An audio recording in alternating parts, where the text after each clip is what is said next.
Iran closes Strait of Hormuz. This is one of the most dangerous pressure points on Earth. The Strait of Hormuz, through which an average of 20 million barrels per day of crude oil and oil products were shipped.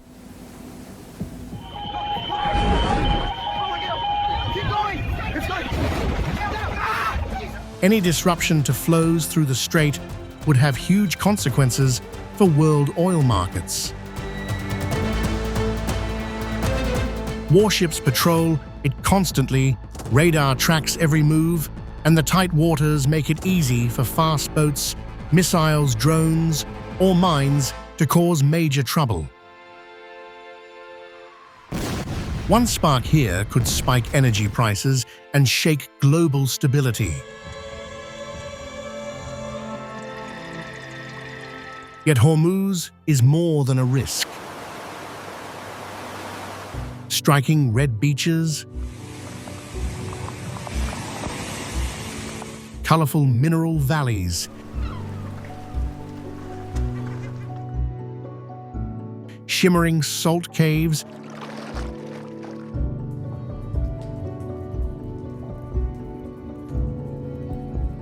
and an old fortress overlooking the sea.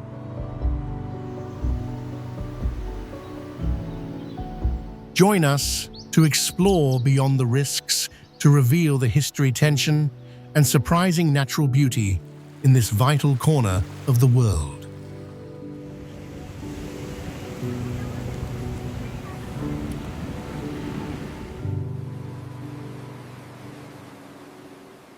Location of the Strait of Hormuz. At first glance, the Strait of Hormuz is just a slender ribbon of water, but beneath its calm surface lies the beating heart of the global energy trade. The Strait of Hormuz is one of the most important shipping routes in the world. Every day, nearly 1/5 of global oil supply moves through its waters. At its narrowest point, the strait is only about 20 miles wide, making it both vital and vulnerable. It connects the Persian Gulf to the Gulf of Oman, and then to the Arabian Sea, part of the Indian Ocean. Iran sits to the north, while Oman's Musandam Peninsula and nearby UAE territory lie to the south. For ships entering or leaving the Persian Gulf, this is the only way out. Between 17 and 20% of the world's oil, along with large amounts of liquefied natural gas, pass through here each day.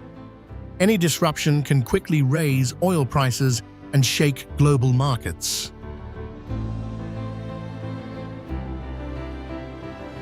International law says the strait must remain open, but in practice, Iran and Oman control it. Iran has at times signaled that it might restrict access to the passage during periods of tension. The United States, the United Kingdom, and other allies have sent naval forces to keep the waters open.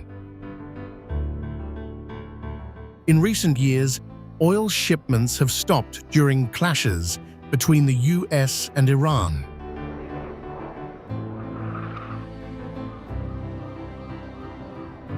American leaders have promised to secure the strait, but NATO partners have been reluctant to step in.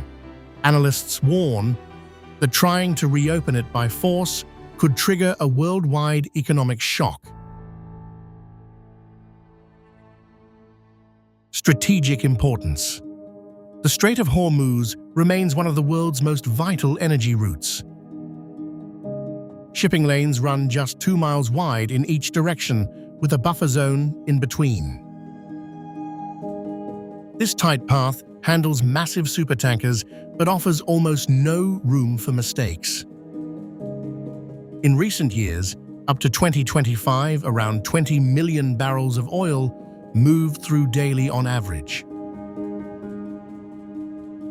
That accounted for roughly 20% of global oil consumption and about 25% of seaborne oil trade. Most of it, around 80 to 90% headed to Asian markets led by China, India, Japan, and South Korea. The strait also carried about 20% of global liquefied natural gas, LNG, almost all from Qatar and the UAE. Key Gulf producers such as Saudi Arabia, Iraq, Kuwait, the UAE, Qatar, and Iran depend on this route for exports. Bypass pipelines in Saudi Arabia and the UAE can handle only 3.5 to 5.5 million barrels per day at most. Qatar has no real alternative for its LNG.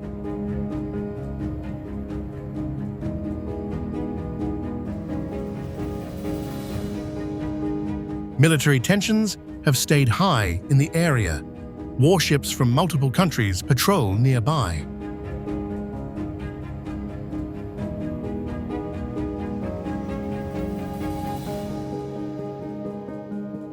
Surveillance drills and close monitoring continue in this confined space.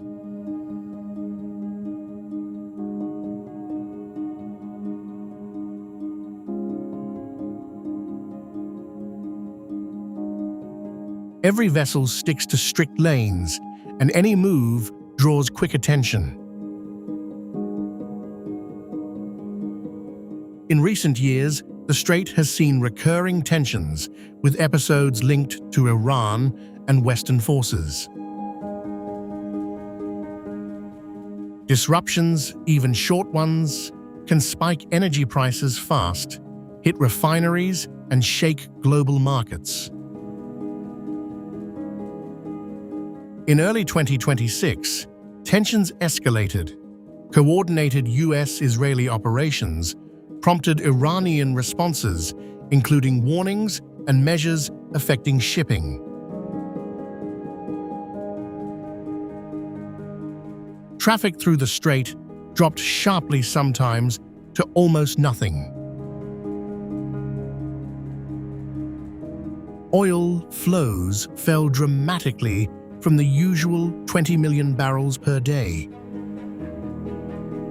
LNG production halted at key facilities due to attacks and force majeure declarations.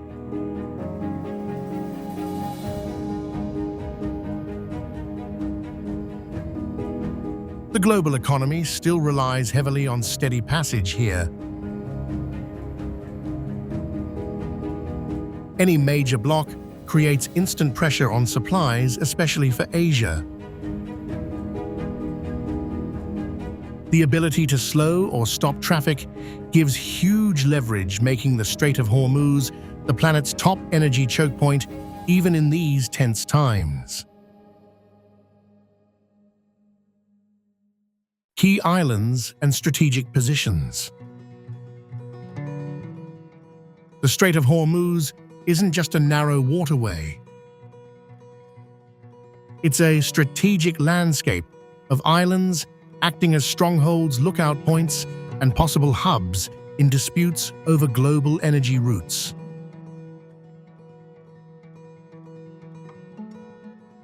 Dominating the northern approaches from Iran are several key landmasses that give Tehran commanding oversight of the shipping lanes.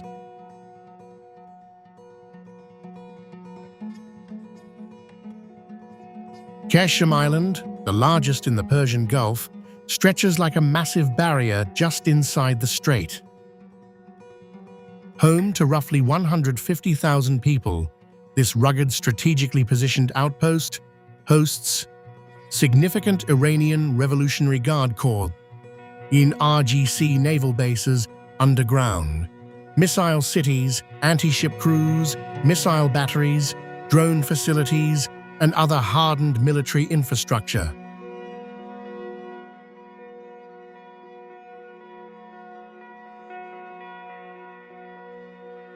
Its proximity allows rapid deployment of fast attack craft, shore-based missiles, and surveillance assets, turning the island into what analysts describe as an unsinkable platform for controlling or threatening to choke the strait itself. Further out lies Hormuz Island, smaller but carrying immense symbolic weight as the namesake of the strait. Perched near the critical narrows, it provides direct line-of-sight monitoring of tanker traffic and supports Iranian naval operations, reinforcing Tehran's ability to project power across the choke point.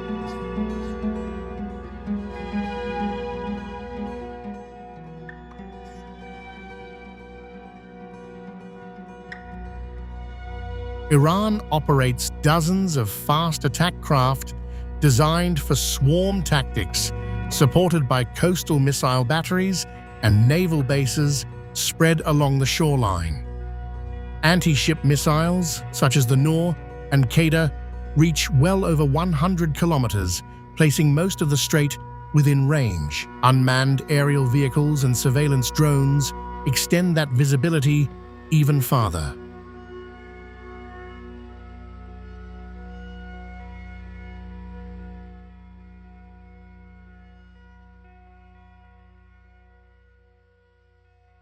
Then, there are the three disputed islands that have long been flashpoints: Abu Musa, Greater Tunb, and Lesser Tunb.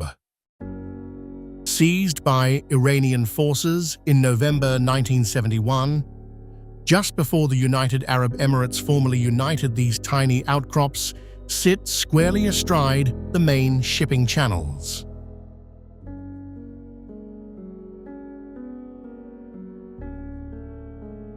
Iran maintains military garrisons, missile systems, and other assets on all three, using them to extend radar coverage, deploy anti-ship weapons, and assert dominance over the passage. The UAE continues to claim sovereignty, backed by the Gulf Cooperation Council, the Arab League, and recent international statements, but Iran administers them as integral territory. The dispute remains unresolved, fueling periodic diplomatic tensions and underscoring how even small islands can hold outsized leverage in a region where energy security hangs in the balance.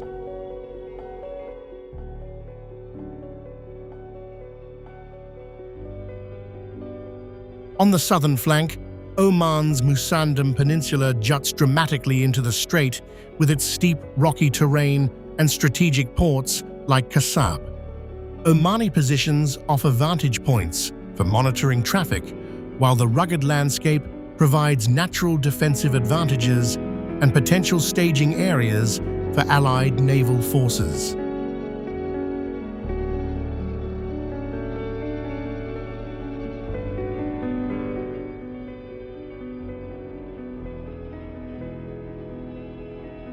Together, these islands and coastal features create a layered web of strategic positions.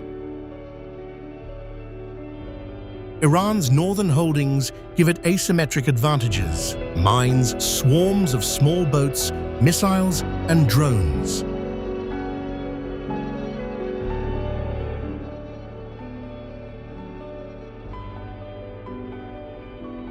While Oman's southern outposts balance the equation for international shipping security.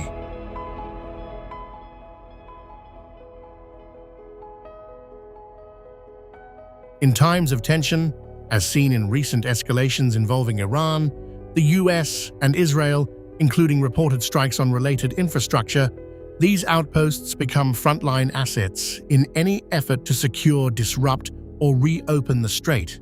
Control them, and you control one of the planet's most vital economic arteries. Threaten them, and the ripples reach far beyond the Gulf, shaking markets and alliances worldwide.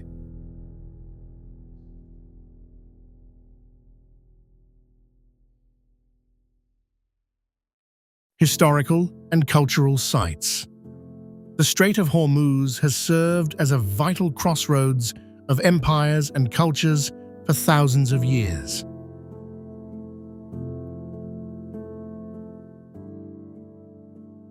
Ancient trade networks carried silk spices, pearls, horses, and ideas between East and West long before oil shaped its role. Centuries ago, merchants from India, China, Arabia, and beyond filled these waters. The old city of Hormuz thrived as a legendary trading hub, drawing ships loaded with Indian spices, precious stones, Chinese silks, and African ivory. Famous travelers passed through. Marco Polo marveled at its bustling harbor in the late 13th century.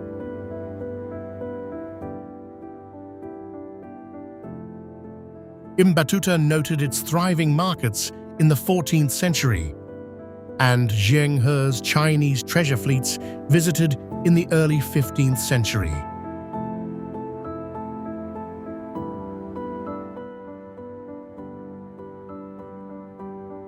The strait blended Persian, Arab, Indian, and African influences into a rich maritime world. European colonialism brought a dramatic shift.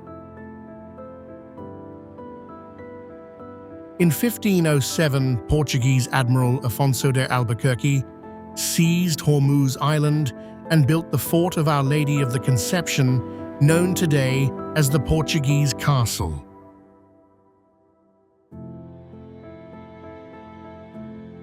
This red stone fortress rose on a rocky promontory at the island's northern tip. Thick walls, watchtowers, cannons, underground cisterns, barracks, a church prison, and armory helped Portugal control trade routes and collect tribute from passing ships.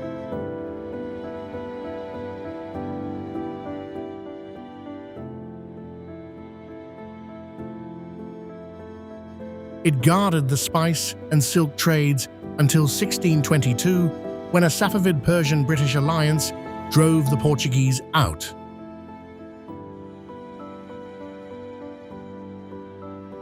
The weathered ruins still stand as a national monument overlooking the strait with quiet patience.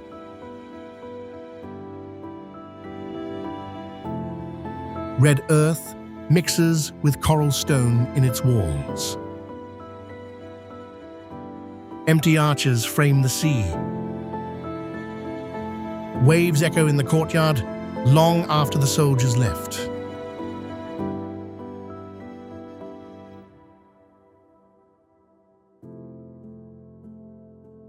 Across Keshem Island, the legacy continues.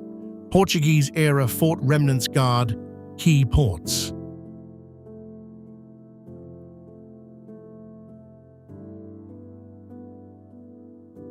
In historic Bandalaft, tall wind catchers rise like sails over coral stone houses along the northern coast.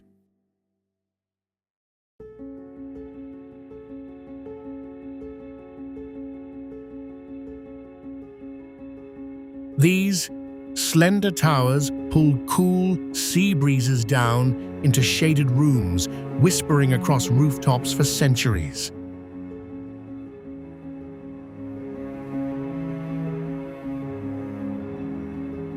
Narrow alleys wind between sun-baked homes.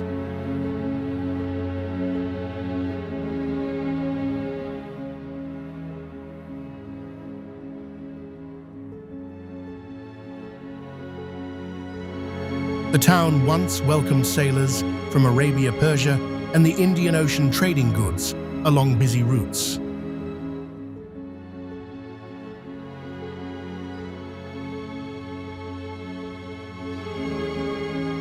Laft Harbour and nearby mangrove forests sheltered wooden dhows on tidal flats.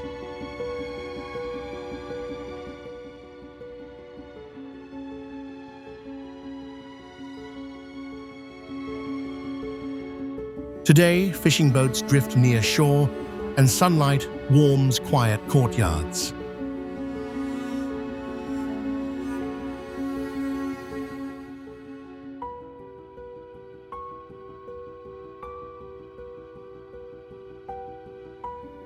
Keshem's shipyards keep an ancient craft alive.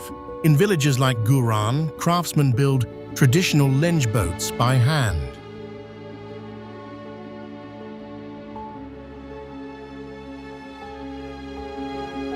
Thick beams curve like ribs, planks shape with saws, hammers, and patient skill.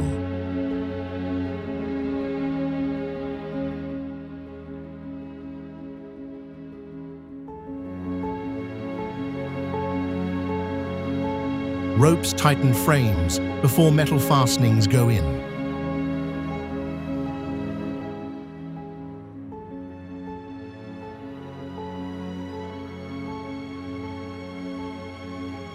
These large wooden sailing vessels, sometimes over 100 feet long, once carried cargo and travelers between Persia, Arabia, India, and East Africa.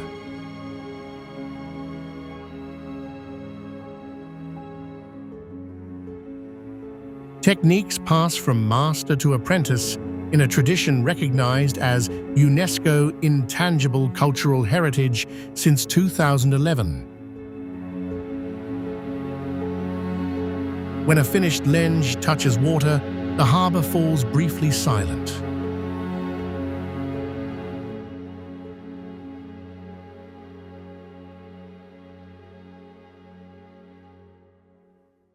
Keshem Geopark, the Middle East's first UNESCO Global Geopark, covers much of the island.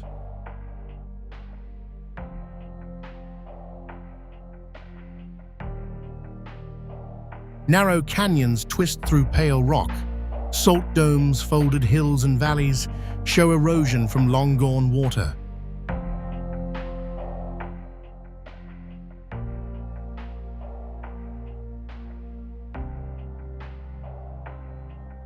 Hard sunlight burns ridges, then drops into shadow. Mangrove forests breathe along tidal shores. Birds cross quiet skies. The land reads like an open geological book, telling Earth's slow story. The region's culture stays distinctly Bandari coastal Persian, with deep Arab, African, and Indian echoes from trade and migration. It appears in rhythmic music, blending African beats with Persian melodies, seafood-rich cuisine with fresh fish dates and spices, and handicrafts like palm frond weaving and embroidery.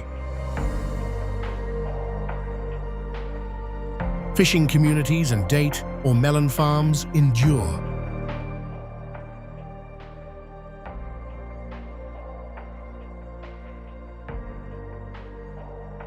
Today, remoteness and geopolitical strains limit visits to these sites.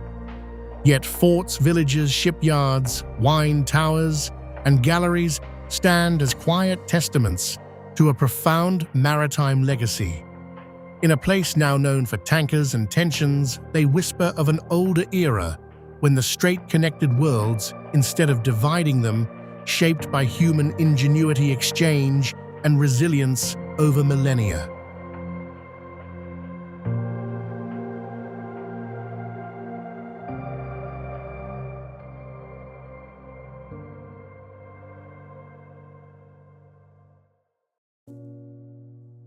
Natural wonders and landscapes.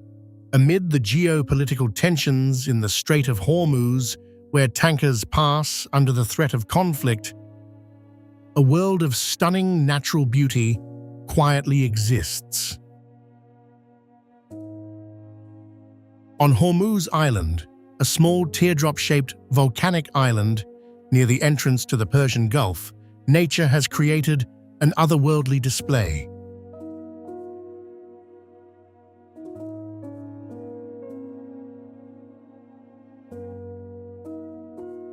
Known as Rainbow Island, this salt dome rose slowly from deep underground over millions of years, pushing up ancient layers and exposing more than 70 minerals.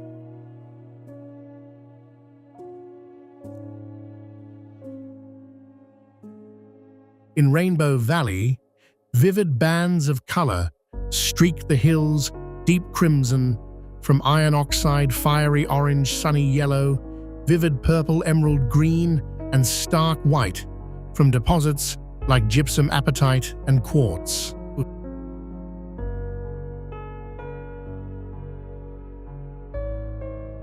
Slopes of red earth drop beside ridges of gold and orange, with dark volcanic rock cutting through like bold strokes on a giant canvas.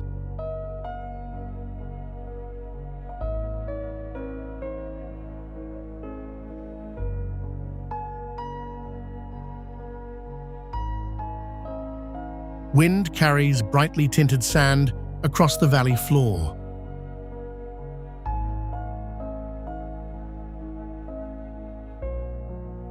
Rain and storms reshape the patterns, mixing minerals into fresh designs.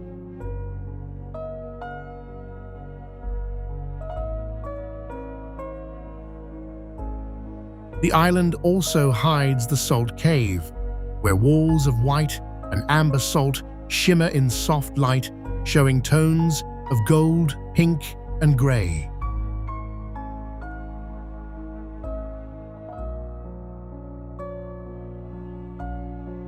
Smooth and jagged crystal surfaces line the chambers, while trickling mineral water slowly dissolves the salt and carves deeper channels.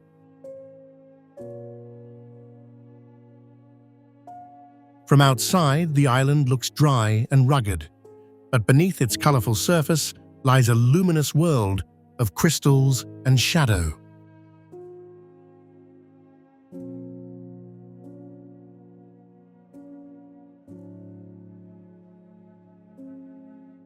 Nearby attractions include Red Beach, where rust-red sands meet turquoise waters, and other spots like the Valley of Statues with wind-sculpted rock shapes resembling animals and figures.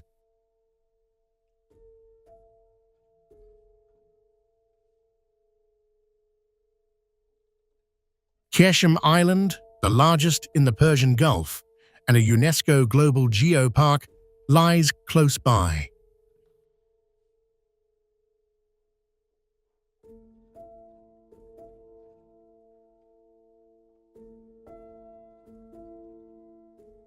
It features dramatic erosion features like Stars Valley, with towering sandstone columns and fantastical canyons.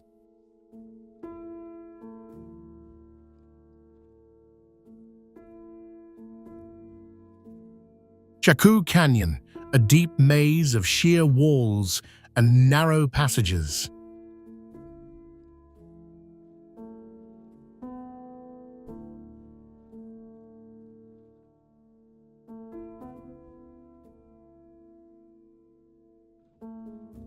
Dense mangrove forests along the northern coast shelter marine life and migratory birds like flamingos and herons.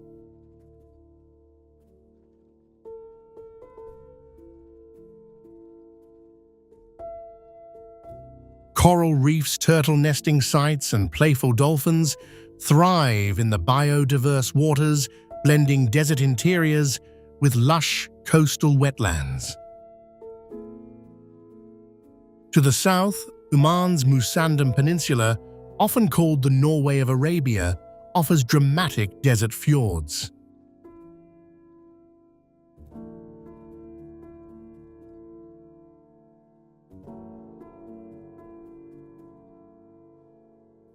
Tectonic forces lifted rugged limestone mountains, and the sea carved deep inlets between them.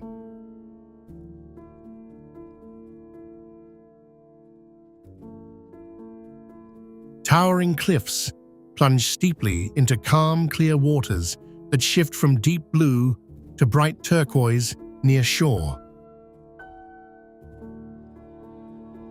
Traditional wooden boats glide through narrow channels between hidden coves and small villages.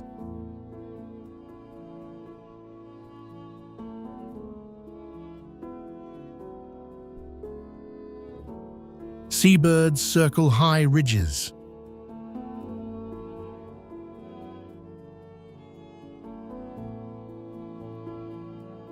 The highest peak, Jebel Harim, rises to about 6,847 feet.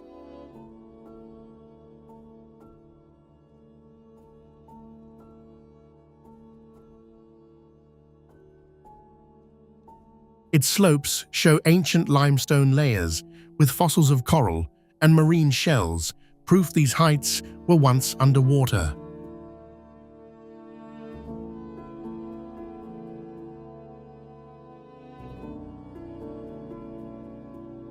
Arabian tar climbs steep cliffs with ease, desert foxes hunt at dusk, and birds, like Egyptian vultures and kestrels, soar on thermals.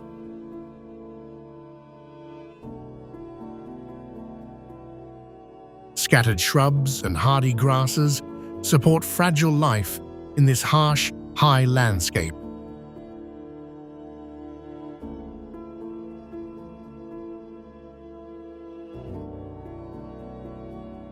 Throughout the strait, resilient coral reefs host over 700 fish species, sea turtles, humpback dolphins, and occasional whales, preserved partly by heavy shipping traffic.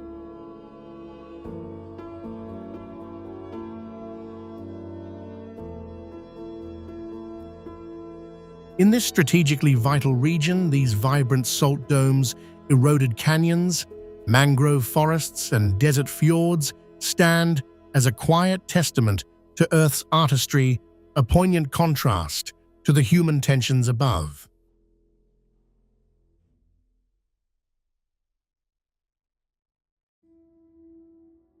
Current crisis, 2026.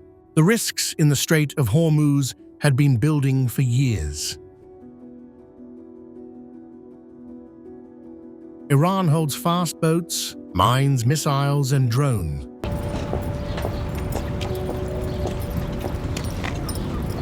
It attacked tankers in 2019. It uses proxies to raise tensions. In February 2026, the situation exploded. Joint US and Israeli strikes hit Iranian nuclear sites, missile bases, and leaders. The strikes killed Supreme Leader Ali Khamenei.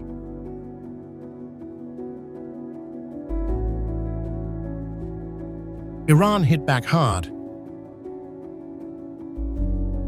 It launched barrages at US bases, Israeli targets, and assets in the Gulf.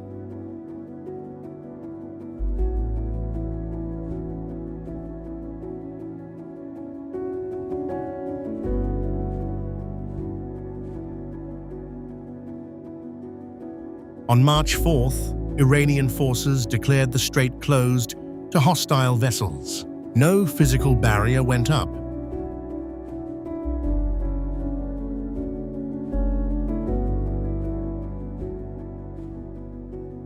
But threats, strikes, and seizures created an effective blockade.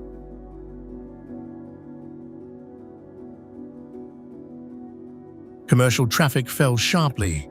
By mid-March, oil flows dropped to 0.5 million barrels per day or less. Some days saw almost no commercial transits. Hundreds of tankers anchored outside the strait. Many went dark to avoid detection. Iran targeted Western-linked ships. It let its own exports pass, especially to China. It also allowed some approved vessels from non-aligned countries. This selective control happened even as airstrikes continued. Iranian proxies, including the Houthis, added attacks on nearby nations. The effects hit fast and hard. Brent crude oil prices rose above $100 per barrel. They swung up to $106 per barrel at times. Qatar's LNG exports, which make up about 20% of the global supply, nearly stopped. Asia depends on over 80% of the strait flows. It felt the hardest blow. The International Energy Agency released emergency stocks, the largest ever 400 million barrels. Saudi Arabia cut output in some areas. Ships rerouted in desperate moves. President Trump called on allies to provide naval escorts. Responses varied. Many feared deeper involvement. But today's version is more dangerous. This echoes the 1980s tanker war in the Gulf. Drones replace old mines. Superpowers engage directly. A long shutdown threatens global shocks. It risks fuel shortages and higher inflation worldwide. The strait remains in uncertain limbo. The future of the strait. Even if de-escalation arrives through naval escorts or talks the shock, speeds up big shifts. Nations expand bypass routes.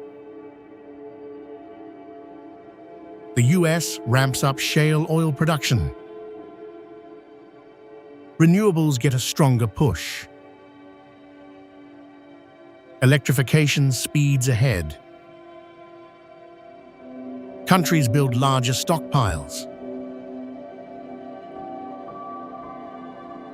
China moves faster on solar power and electric vehicles. Europe and India rethink their energy weak spots. The crisis shows how fragile fossil fuels remain. No single choke point threatens true energy security like clean sources do. The Strait of Hormuz carries two stories. One holds ancient wonders and lasting cultures. The other brings modern tensions and power struggles. It hangs in balance now. A quick end could bring back shaky calm. A longer closure means sky-high prices and a reshaped energy world. Strait of Malacca. The Strait of Malacca is a narrow waterway that links Indonesia, Malaysia, and Singapore. It connects the Indian Ocean to the Pacific and serves as one of the world's most important shipping routes.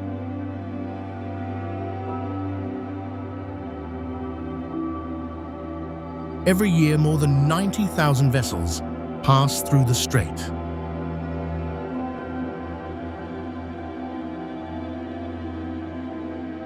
These ships carry about a quarter of all global traded goods.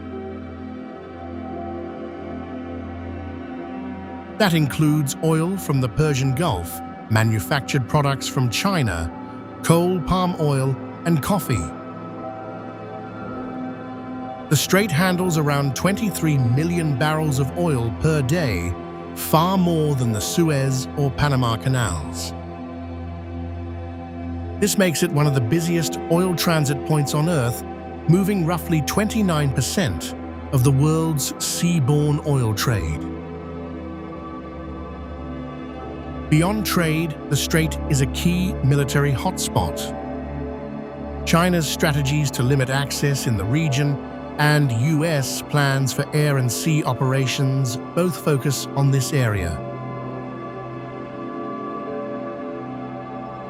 Control here means control over much of Asia's energy and trade flow.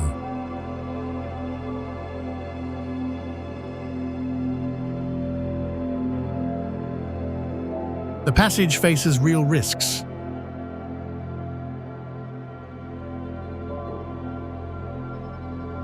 Its narrow channels create tight navigation. Smoke from forest fires in Sumatra often reduces visibility each year. Pollution and heavy use add to the dangers for ships. Malaysia has put major resources into better navigation tools and traffic systems to keep the routes safe. In short, the Strait of Malacca is the core of Asia's economy. It is also central to global security.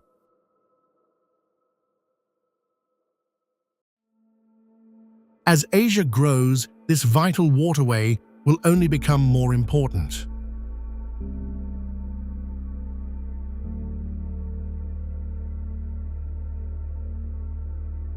Bosphorus Strait.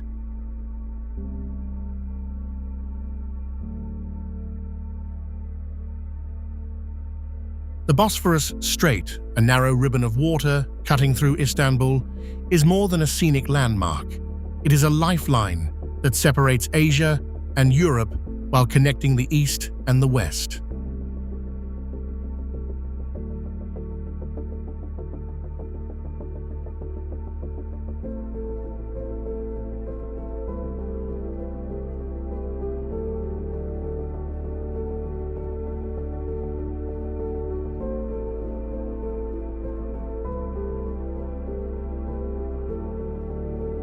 This strait is one of the busiest maritime gateways in the world.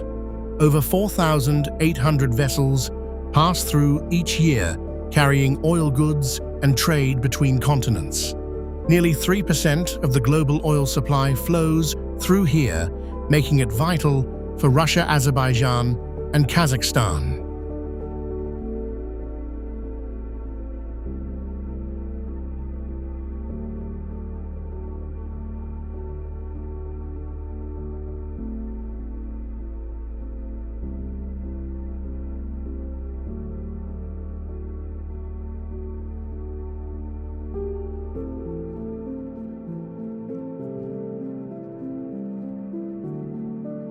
Stretching 30 kilometers long, with widths ranging from 3.7 kilometers to just 750 meters, the Bosphorus is also a rich fishing ground. Bridges and tunnels link Istanbul's two halves, enabling millions of trade activities daily.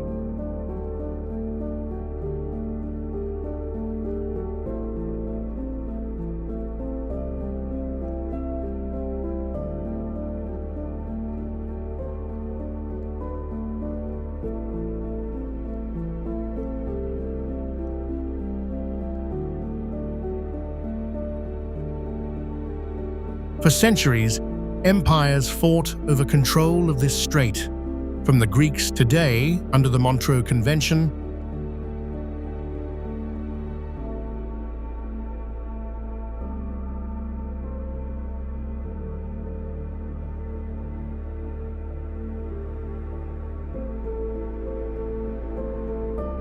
Turkey manages passage, granting civilian ships free transit while limiting military vessels during periods of strain.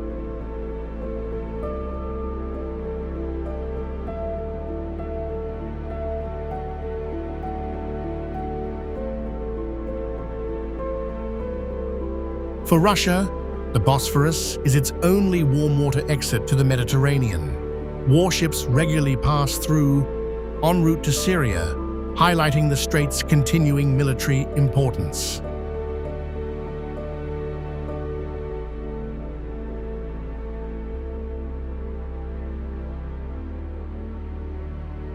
The Bosphorus Strait is more than a waterway. It is a global crossroads of trade culture and disputes, a passage that shapes economies, affects power struggles, and links civilizations.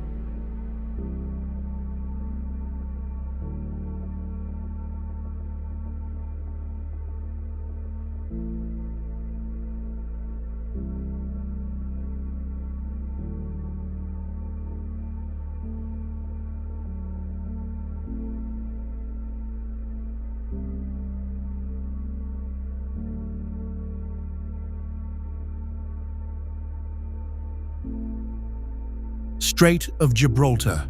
The Strait of Gibraltar is a narrow waterway where the Atlantic Ocean meets the Mediterranean Sea. It separates southern Spain from northern Morocco, with only about 9 miles between the two continents at its narrowest point. Every day, about 300 ships pass through this strait. That's one ship every 5 minutes. It is one of the busiest shipping routes in the world. The water is deep between 1,000 and 3,000 feet, making it safe for large cargo vessels and tankers. On the northern side lies the Iberian Peninsula, with the British territory of Gibraltar at its tip. Britain took control of Gibraltar in 1704, and it has remained a key military base ever since. On the southern side is Morocco, along with the Spanish enclaves of Ceuta and Melilla, and nearby port cities like Tangier and Tetuan.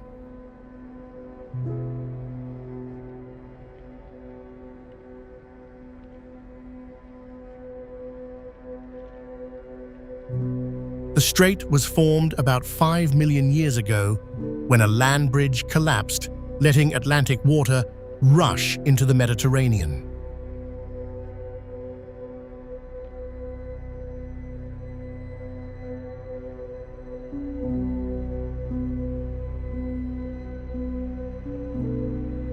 Ancient cultures called it the Pillars of Hercules. The name Gibraltar comes from the Arabic Jabal al-Tariq, or Mountain of Tariq, after the Berber general who crossed here during the Islamic conquest of Spain in the 8th century.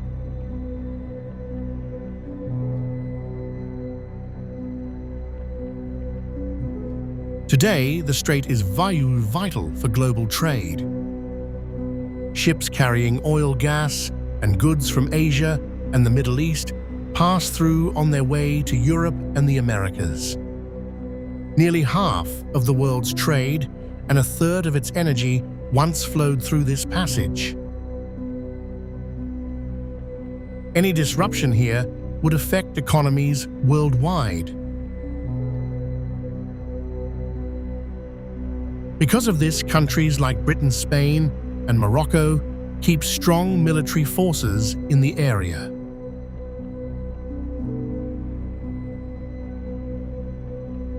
In the 1940s, General Dwight D. Eisenhower made Gibraltar his base for Allied operations in North Africa. The Strait of Gibraltar is more than a narrow stretch of water. It is a gateway between oceans, a crossroads of cultures, and one of the most important choke points on Earth.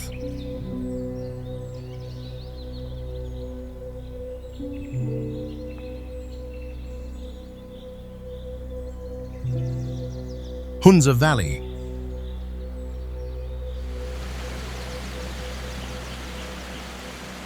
Nestled in northern Pakistan's Gilgit-Baltistan region, Hunza Valley draws visitors with its strategic perch along ancient trade routes. The Baltit Fort, perched at about 8,200 feet above sea level,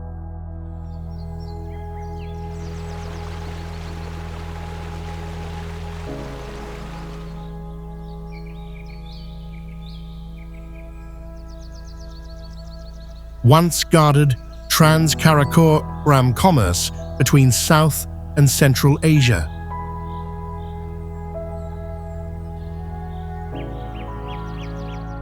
Showcasing how rulers controlled vital seasonal exchanges for centuries.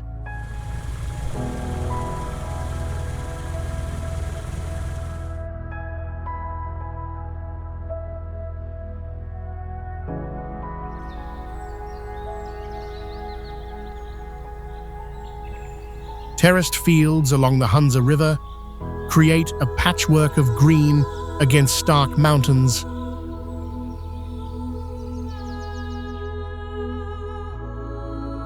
A feat of irrigation that sustains apricot orchards and supports local farming in this high-altitude desert.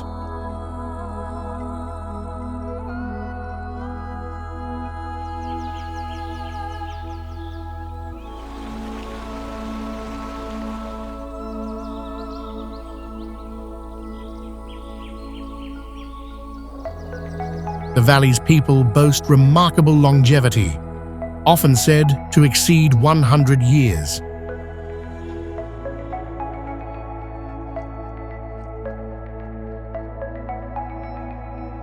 thanks to a diet rich in fresh fruits and mineral-laden glacial water from nearby peaks.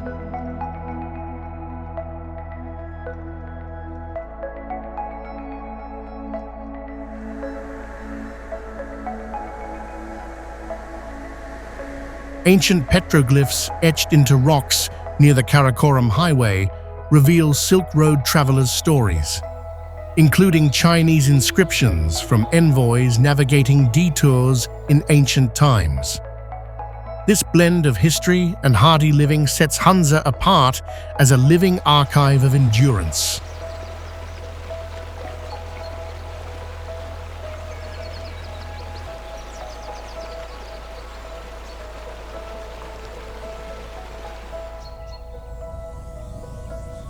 Swat Valley.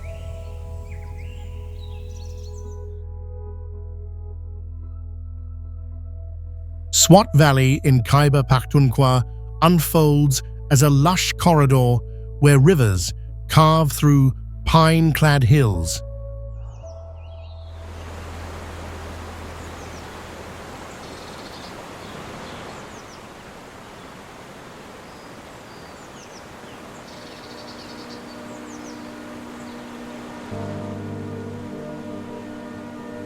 The Swat River, formed by glacial melt from the Gabriel and Ushu streams, powers irrigation for sugarcane and wheat, turning the valley into locals' breadbasket since ancient times.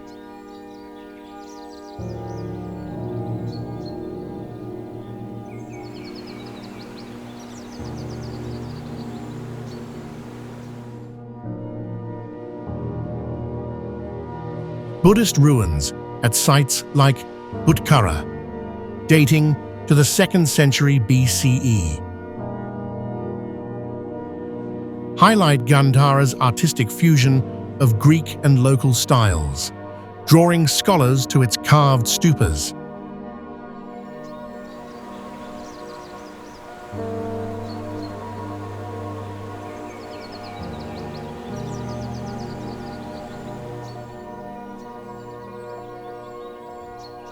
Kalam, at 6,800 feet, markets itself as the Switzerland of Pakistan for its cool breezes and wooden slopes, a former independent kingdom absorbed in 1969.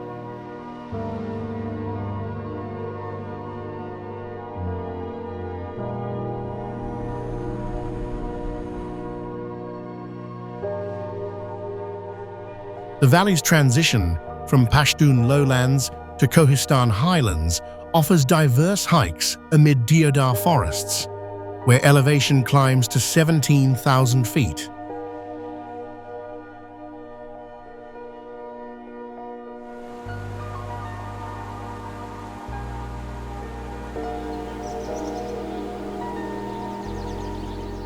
These layers of culture and cool relief make Swat a gateway to Pakistan's varied northern heritage.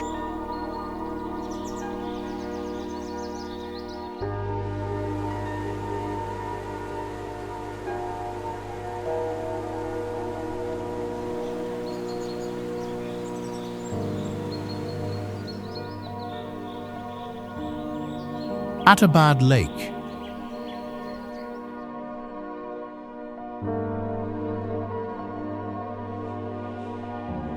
Attabad Lake emerged from tragedy in 2010 when a landslide blocked the Hunza River.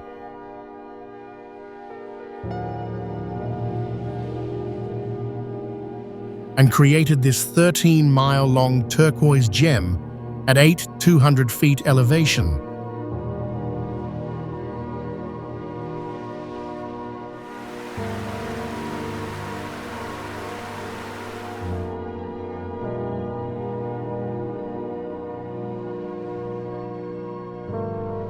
The disaster displaced over 6,000 villages, but birthed a vital waterway that now supports boating and jet skiing for locals and tourists alike.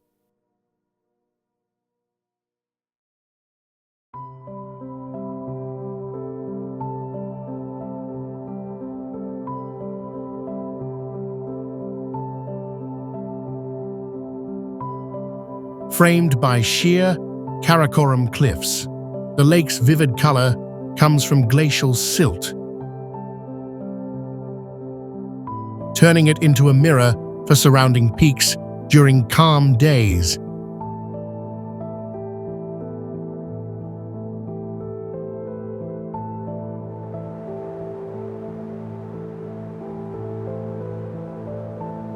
It replaced submerged roads as a key transport link, with ferries shuttling people across its surface year-round.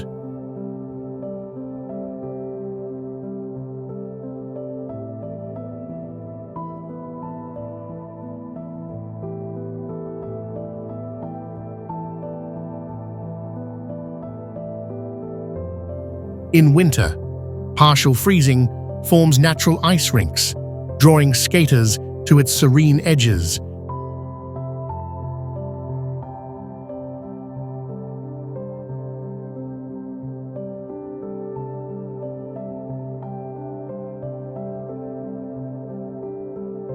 This resilient body of water stands as a testament to nature's power and human adaptation in remote Pakistan.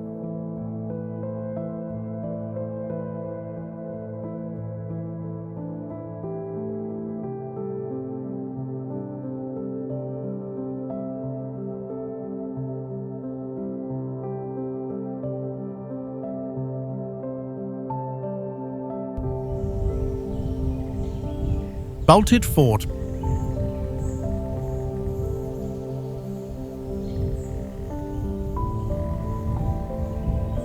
Baltit Fort stands as a sentinel over Hunza Valley, embodying centuries of cultural resilience.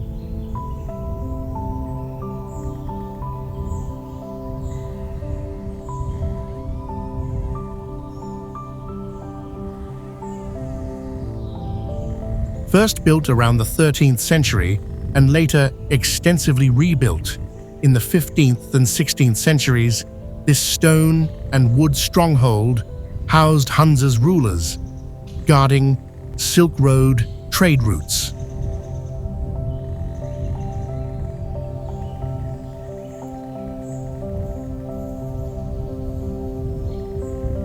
Its Tibetan-inspired architecture with sloped roofs and carved beams reflects the region's unique blend of influences.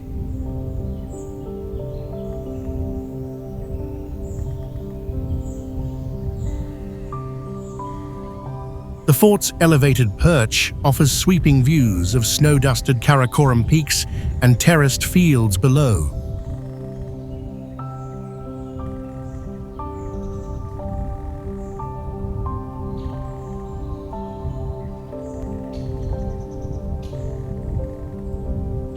Restored in the 1990s, it now serves as a museum displaying royal artifacts like woven carpets and ancient weapons.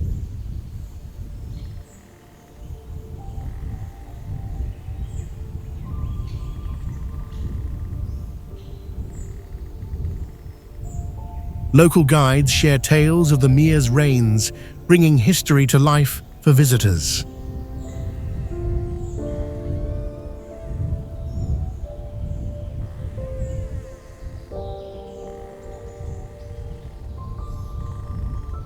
The fort's vibrant festivals, like Nowruz, draw communities to celebrate Hunza's heritage.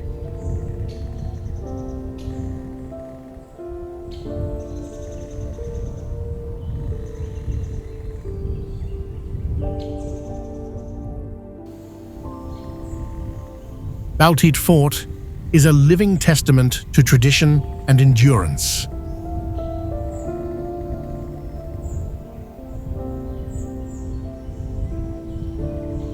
Rohtas Fort.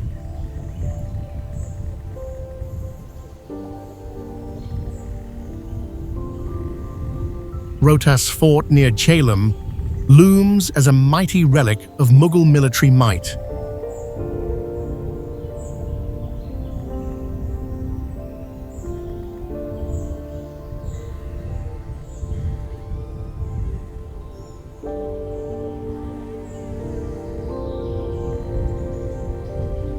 Constructed in 1541 by Sher Shah Suri, it was designed to deter invasions with its 12-foot thick walls and 68 bastions.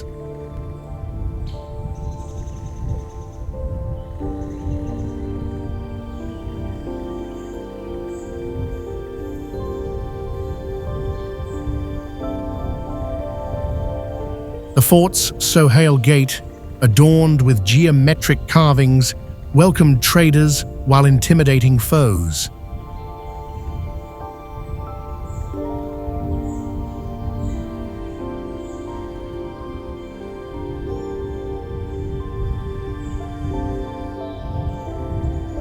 Its strategic hilltop location, overlooking the Pothahar Plateau, ensured control over key routes to Afghanistan.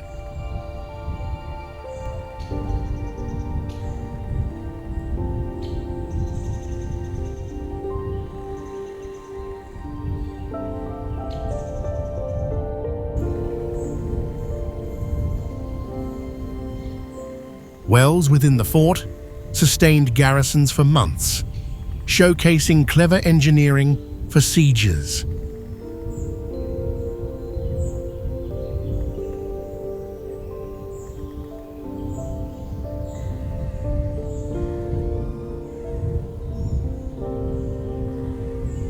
Now, a UNESCO World Heritage Site, it preserves intricate stonework that blends Persian and local styles.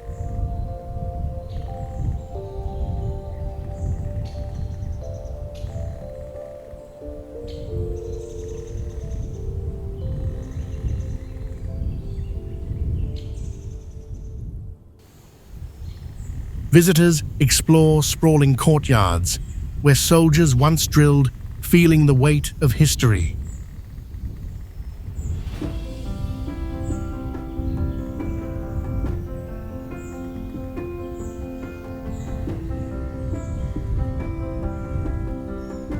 Rohtas stands as a fortress of power and ingenuity.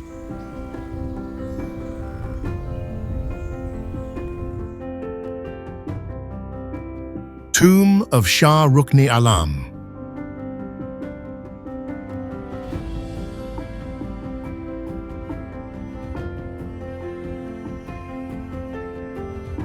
The tomb of Shah Rukn-e Alam in Multan radiates spiritual serenity and architectural splendor.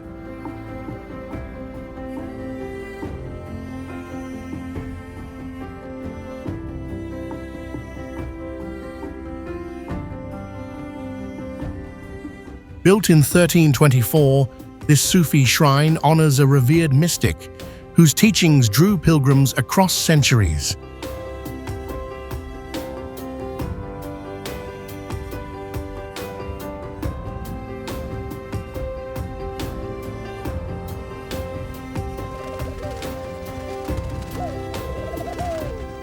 Its massive dome, one of the largest in Pakistan, is clad in blue glazed tiles that shimmer under the sun.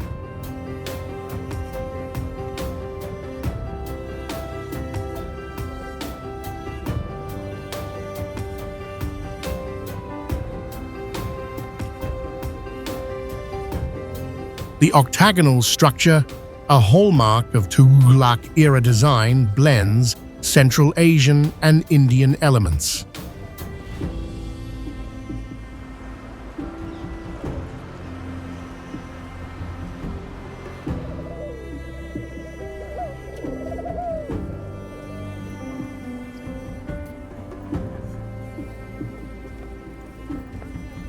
Intricate calligraphy inside the tomb reflects devotion, inviting quiet reflection.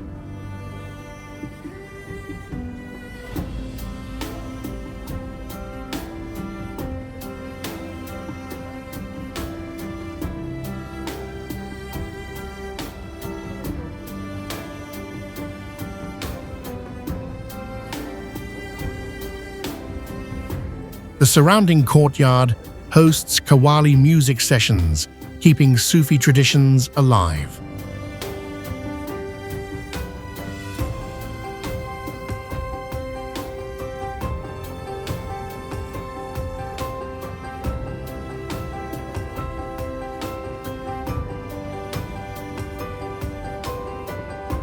Located in Multan's historic core, it anchors the city's identity as a spiritual hub.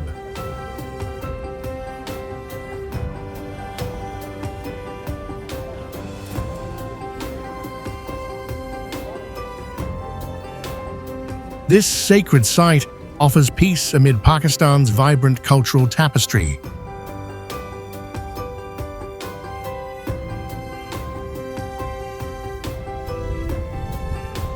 Dharmarajika Stupa and Monastery.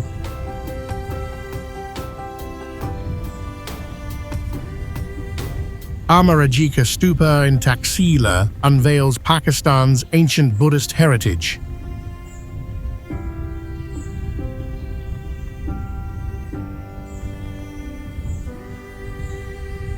Dating to the 2nd century BCE, this circular stupa was a pilgrimage site for monks spreading Gandhara art.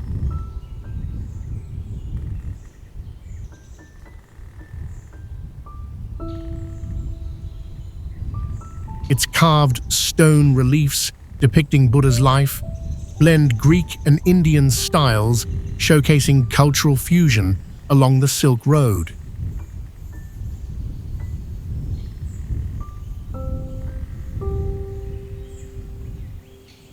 The surrounding monastery ruins reveal dormitories where monks studied, offering insight into their disciplined lives.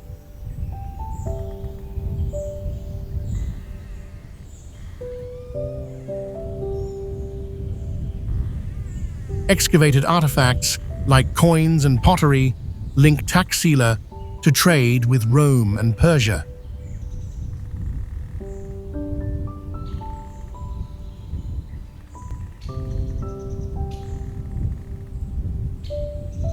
Set in a quiet valley, the site feels untouched by time, inviting contemplation.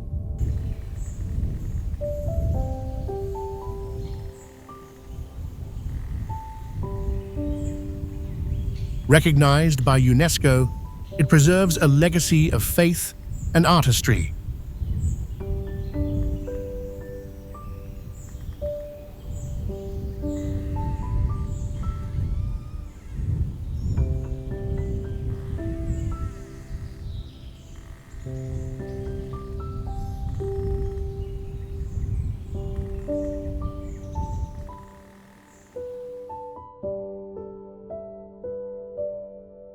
Badshahi Mosque.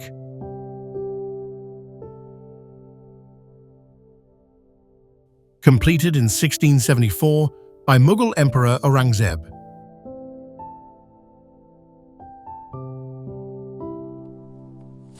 Badshahi Mosque in Lahore remains one of the world's largest, with a courtyard spanning nearly 280,000 square feet for vast gatherings.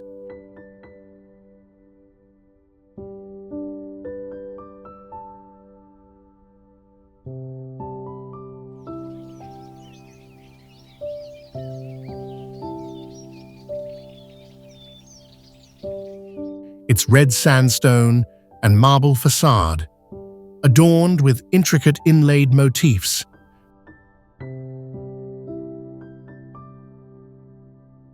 reflects the empire's peak craftsmanship, blending Persian and Indian styles seamlessly.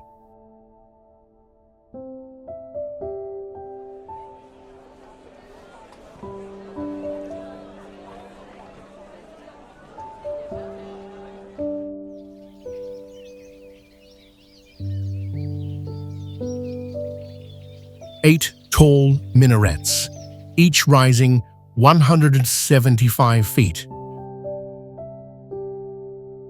frame the main dome and offer panoramic views of the walled city below.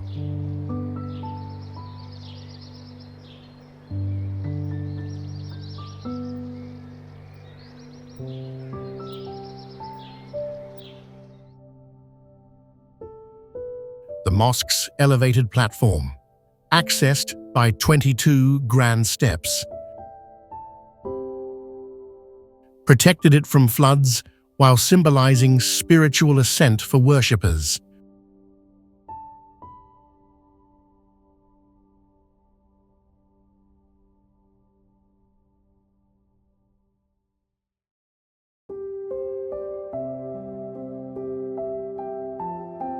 once a Sikh army barracks in the 19th century.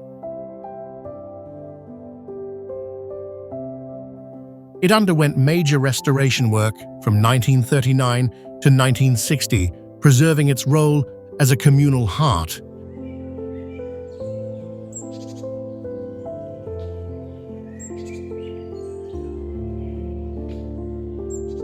This enduring structure captures Lahore's layered imperial past in every carved detail.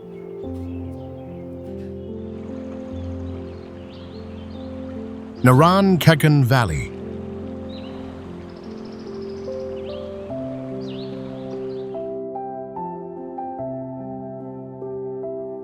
Naran-Kagan Valley unfolds as a serene escape in Pakistan's northern highlands.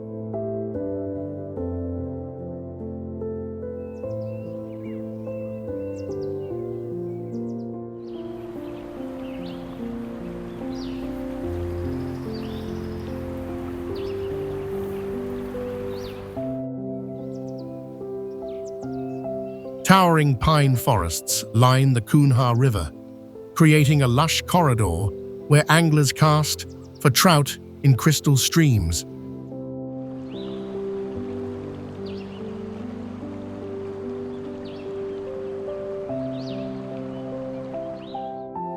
The valley's cool summer air draws families seeking relief from lowland heat, with wooden lodges offering cozy stays.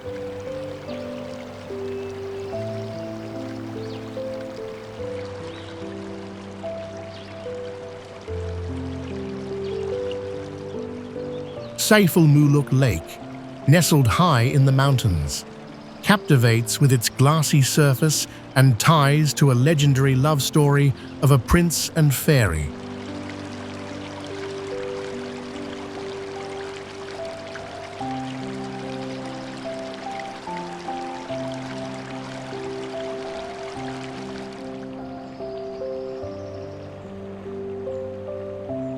Ancient trade routes once crossed these slopes, linking merchants to distant markets.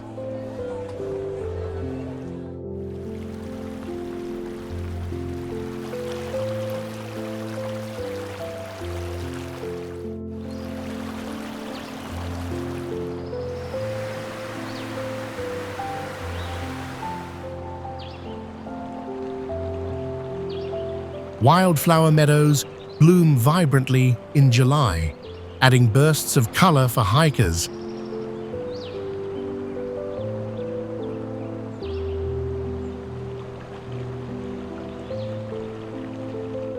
At around 7,000 feet, Naran-Kagan blends tranquil beauty with opportunities for quiet exploration.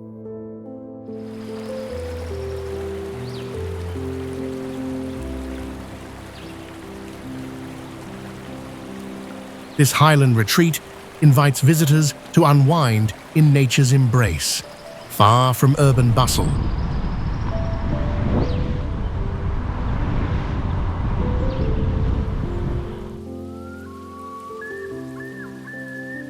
Faisal Mosque.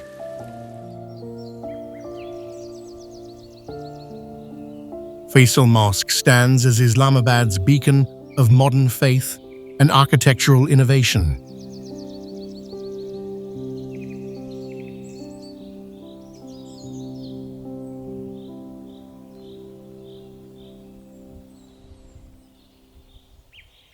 Its tent-like design, inspired by Bedouin shelters, breaks from traditional domes, blending sleek lines with spiritual purpose.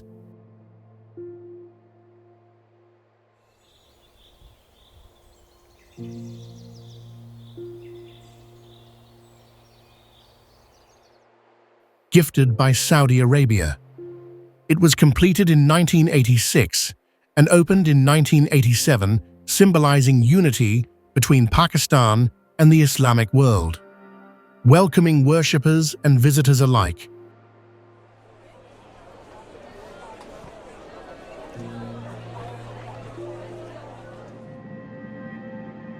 Nestled against the Margalla Hills, its white marble walls contrast with green slopes, creating a serene backdrop.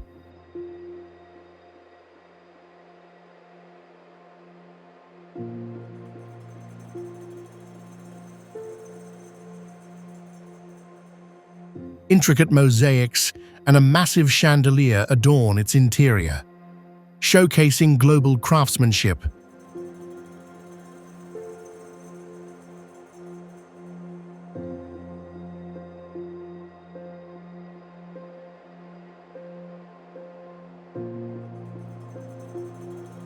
The mosque's vast courtyard fosters communal gatherings, reflecting Pakistan's inclusive spirit.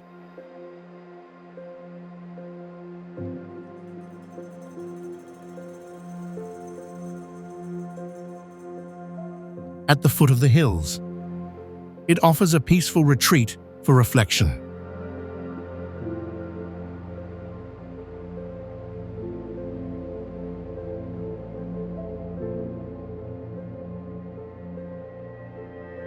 Faisal Mosque redefines sacred spaces with its bold design and cultural harmony.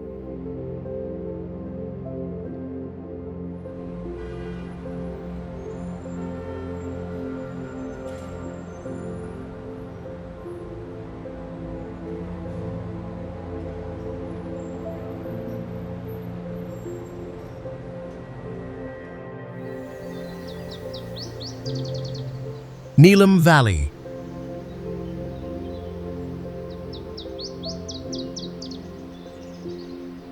Neelum Valley winds through Azad Kashmir, a tranquil haven where nature and history intertwine.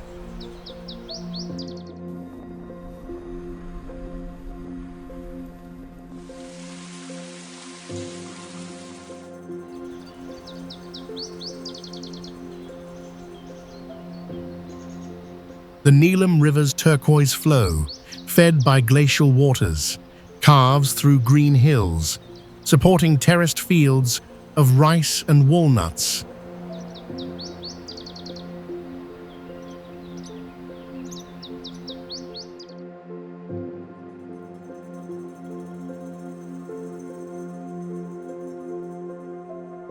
Sharda's ancient ruins hint at a 5th century scholarly past, possibly a Buddhist hub, drawing curious explorers.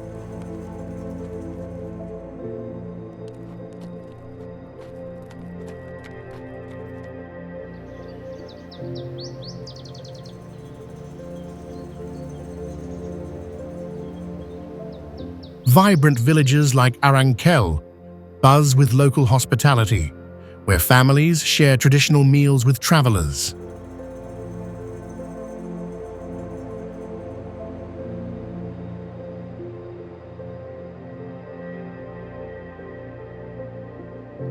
Ratigali Lake, cradled by alpine meadows, sparkles under summer skies, home to rare birds like the monal pheasant.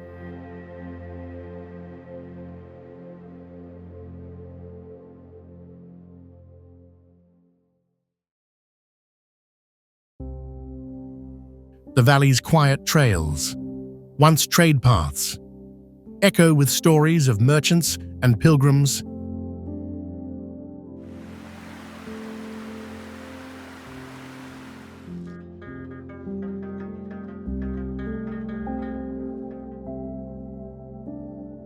With elevations ranging from 4,000 feet in the lower regions to over 10,000 feet in the upper valley.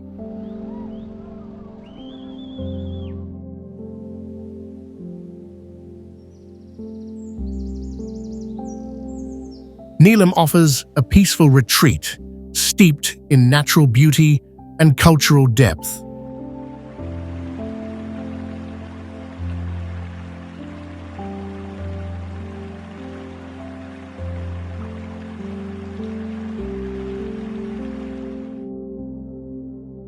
Lahore Fort.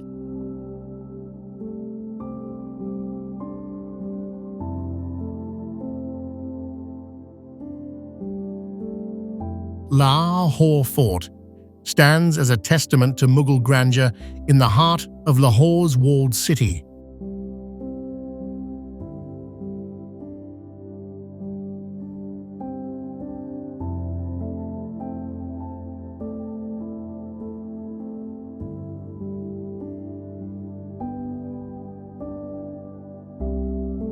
Its Shish Mahal, or Palace of Mirrors, dazzles with intricate glass mosaics that reflect candlelight, a technique perfected in the 1600s to showcase imperial wealth.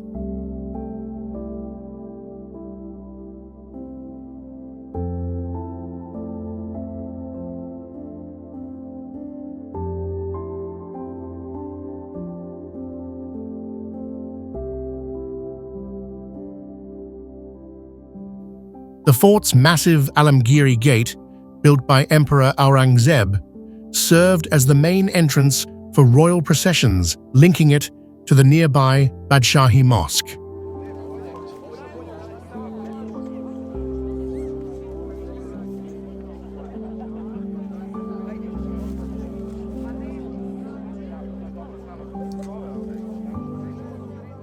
Spanning several acres, its courtyards and halls, like the Diwan-e-Am, hosted public audiences for Mughal rulers, offering a glimpse into their governance.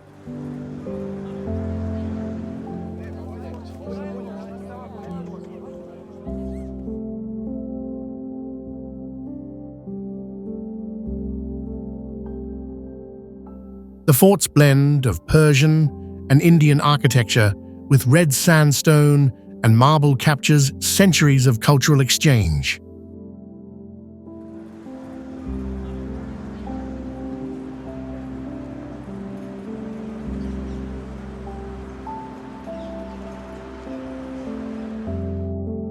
Recognized as a UNESCO World Heritage Site, since 1981, it remains a living museum of Pakistan's imperial past.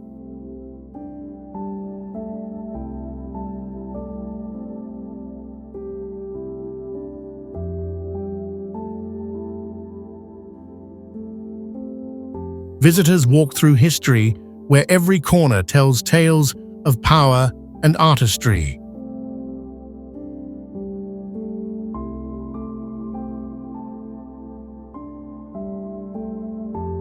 Fairy meadows,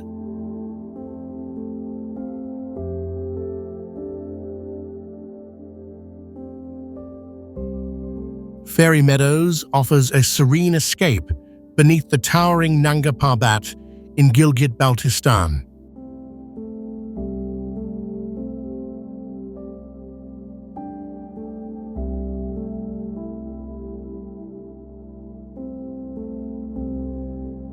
Accessible via a thrilling jeep ride on rugged tracks, this high meadow, at about 10,800 feet, feels like a hidden sanctuary for trekkers.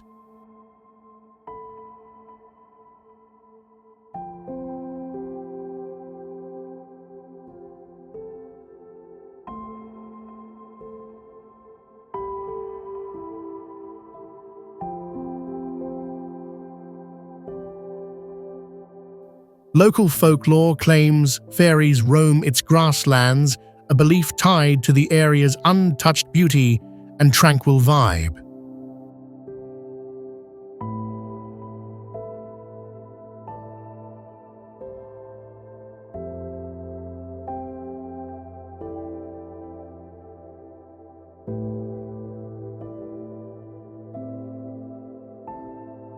The meadows serve as a gateway to the Nanga Parbat base camp, where hikers encounter raw ice fields stretching toward the mountain's base.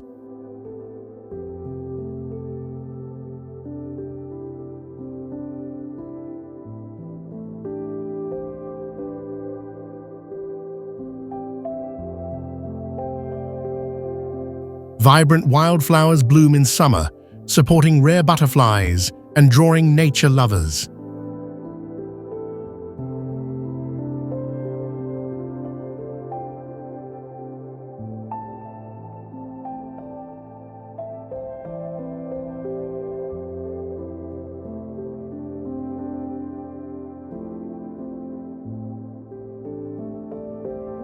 Unlike typical tourist spots, its remote location preserves a quiet charm with basic wooden huts for lodging.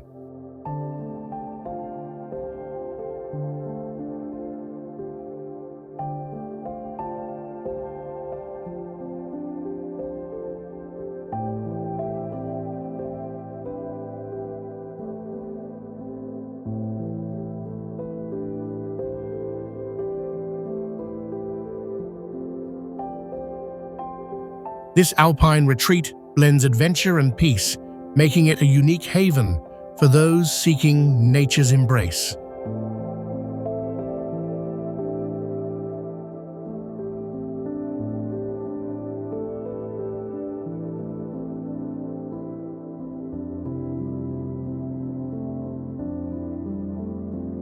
Shogran Valley.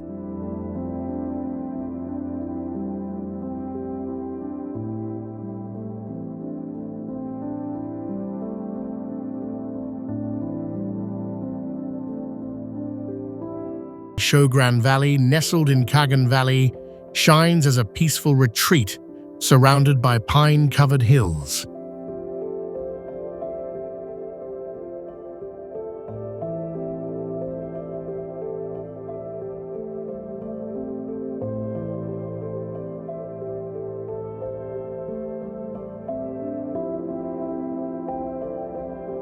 Its lush meadows, dotted with wildflowers, create a vibrant carpet that draws families for picnics and horseback rides.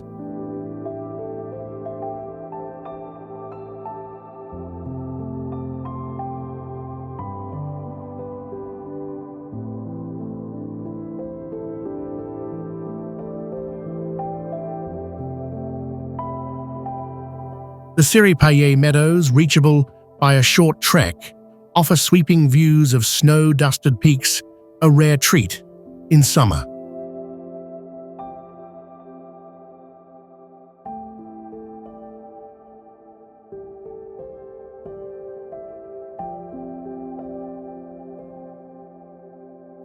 At around 700 feet, the valley's cool climate provides relief from Pakistan's lowland heat, making it a seasonal favorite.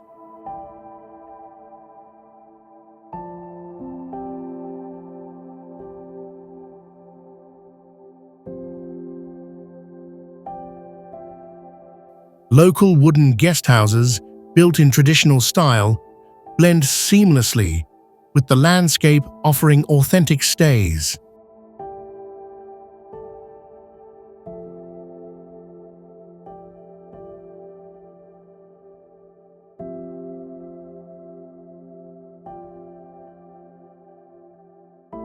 Once a quiet village, Shogran now supports eco-tourism with guided trails to nearby forests.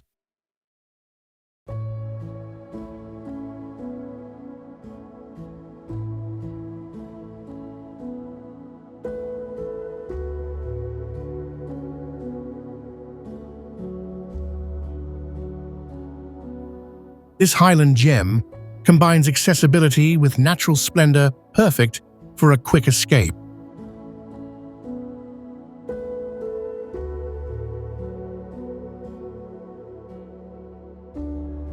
Faisal Mosque Lake.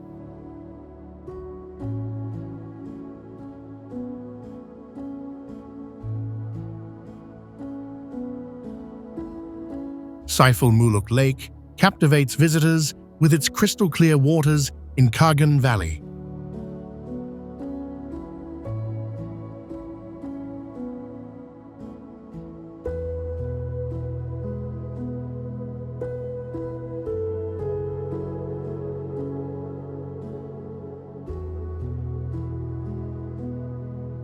Nestled at 10,500 feet, it reflects the towering Nanga Parbat, creating a stunning backdrop tied to a legendary love story of a prince and a fairy.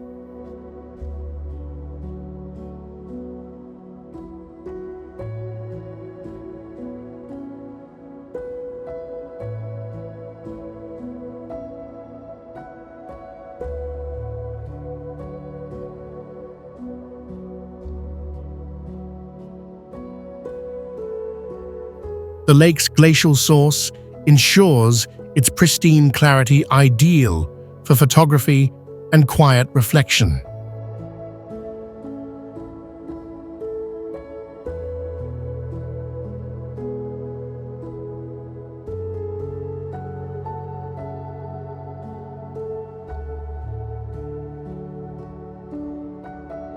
Surrounding meadows burst with color in summer, hosting rare alpine plants, that thrive in the high altitude.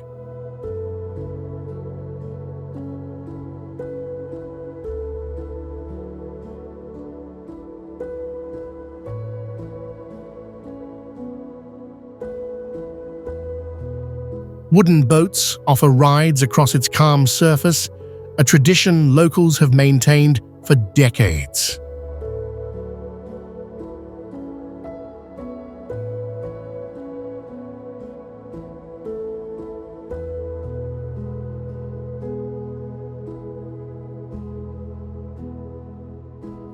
The lake's remote setting, reachable by a bumpy jeep track, adds a sense of adventure.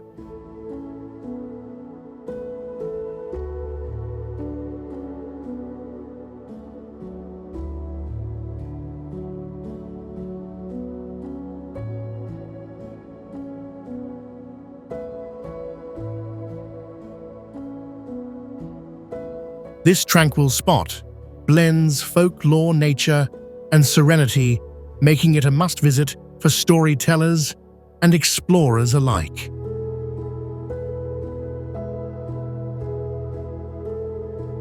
Shalimar Gardens.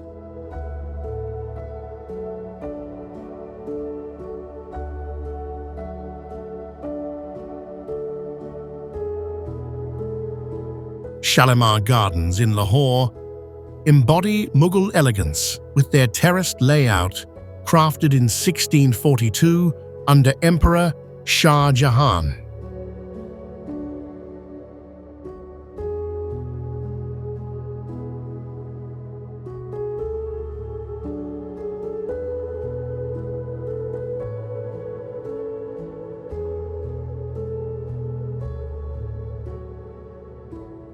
The three-tiered design, symbolizing paradise channels, water through marble fountains, and pools, a Persian-inspired feat of engineering.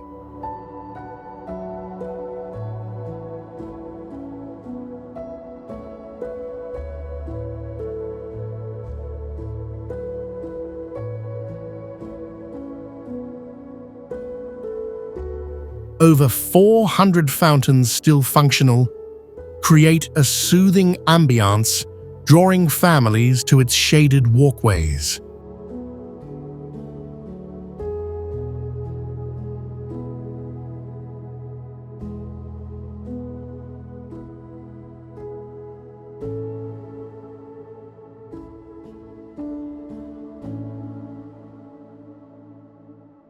The garden's chini khana, with niches for oil lamps, lit up royal gatherings, reflecting Mughal opulence.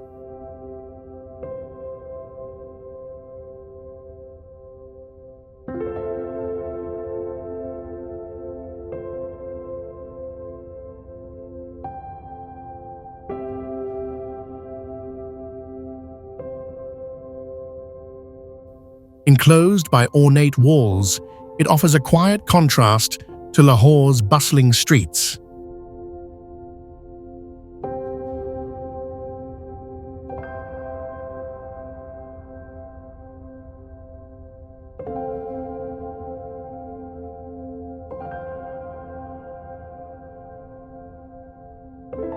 Recognized as a UNESCO World Heritage Site, it preserves the empire's artistic legacy.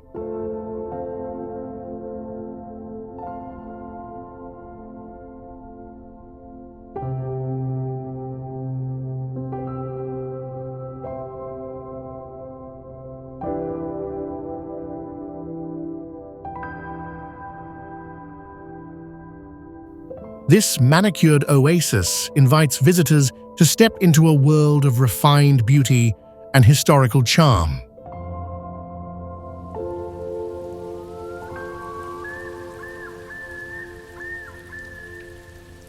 Karakoram Highway. Spanning 800 miles from Islamabad to China's Kashgar.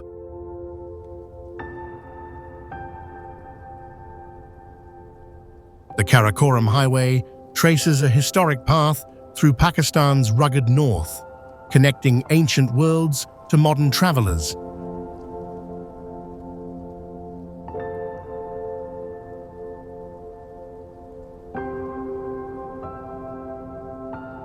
following old Silk Road routes. It winds past rushing rivers and glaciers, offering glimpses of traditional villages.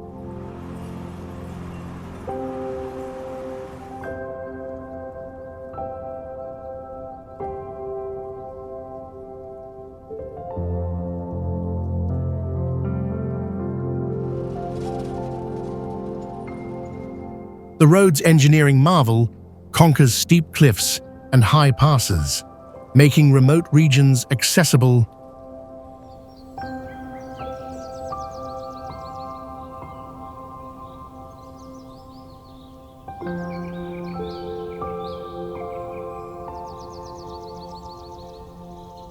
Views of the Karakoram Range, with its jagged peaks, captivate drivers at every turn.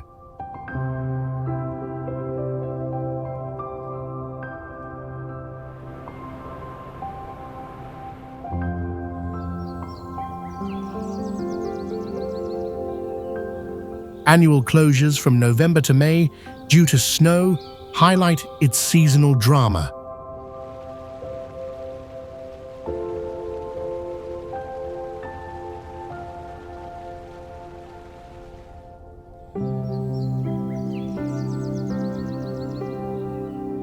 The highway's highest point, Khunjarab Pass, sits above 15,000 feet, marking a border where cultures meet.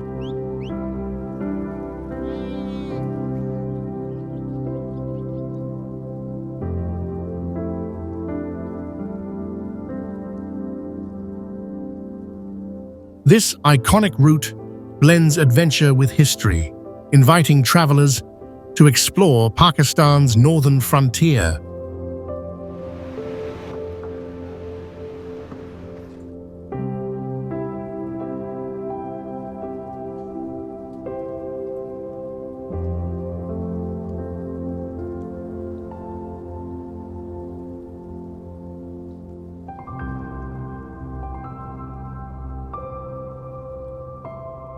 Ranikot Fort.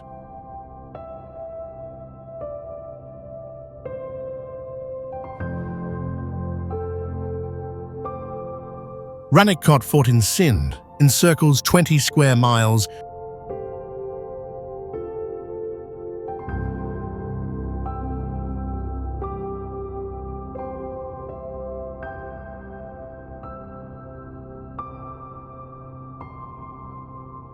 With walls stretching 16 miles, the world's largest, by perimeter largely rebuilt and expanded by the Talpur dynasty in the 18th and 19th centuries, amid the Kurthar Hills' rugged folds.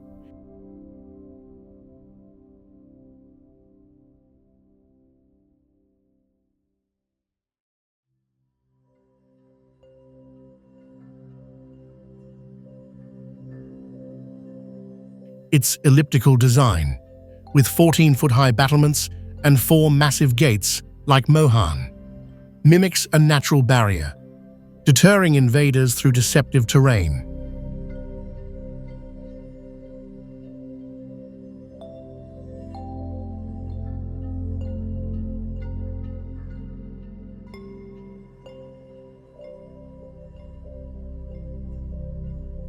UNESCO recognizes it as a tentative heritage site for its Talpur dynasty reconstructions, blending defensive genius with local stonework.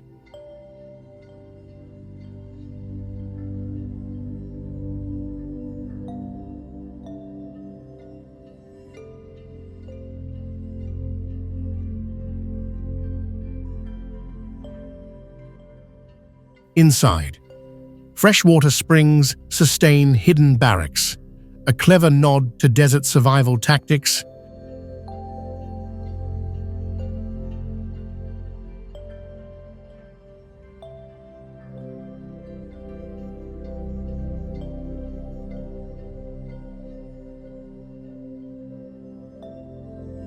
Legends of underground tunnels connect it to distant outposts, though unproven, fueling its aura of mystery.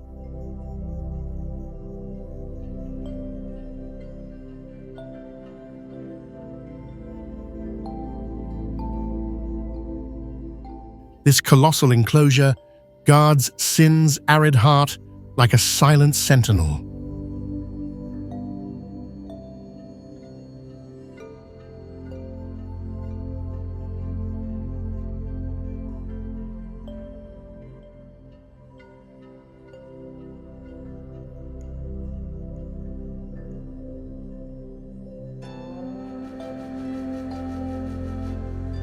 K2 Mount.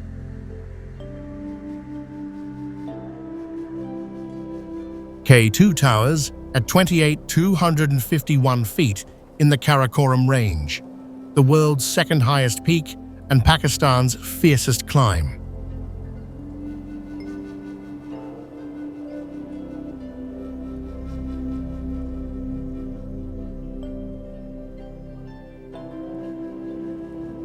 With a 25% fatality rate due to its steep pyramid slopes and sudden storms.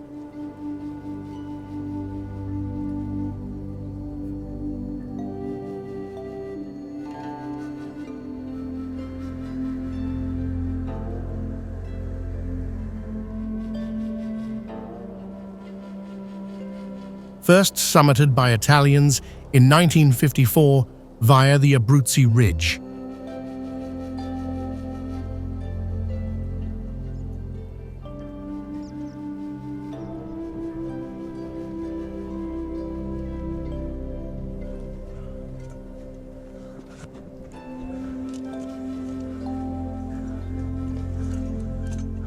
It demands technical ice skills, unlike Everest's paths, earning its Savage Mountain tag.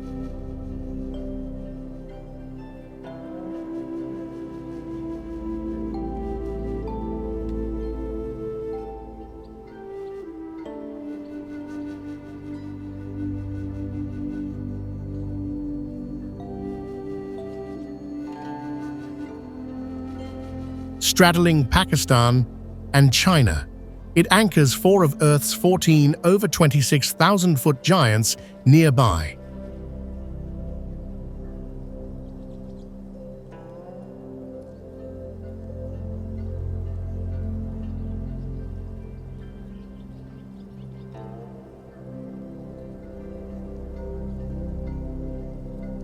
Forming a glacial amphitheater visible from Concordia.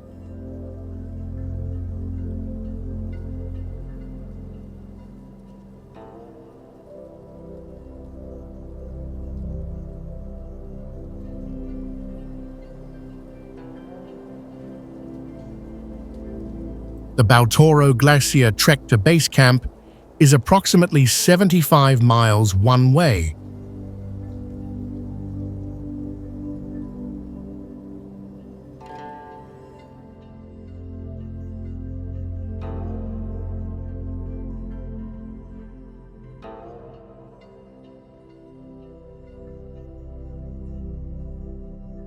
Showcasing seracs and crevasses that test even-season teams.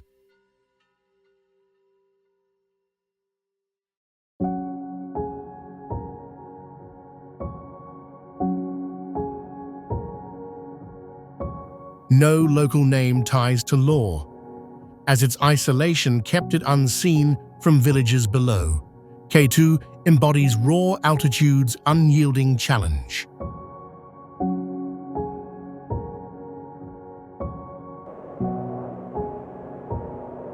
Nanga Parbat.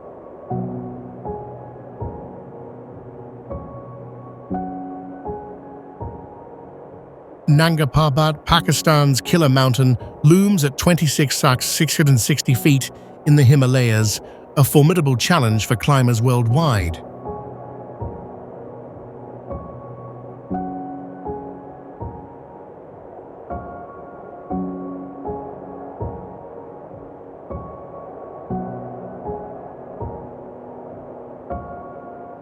Its Rupal face, a sheer 15,000-foot wall, ranks among the steepest ascents, with avalanches testing even expert mountaineers since its first summit in 1953.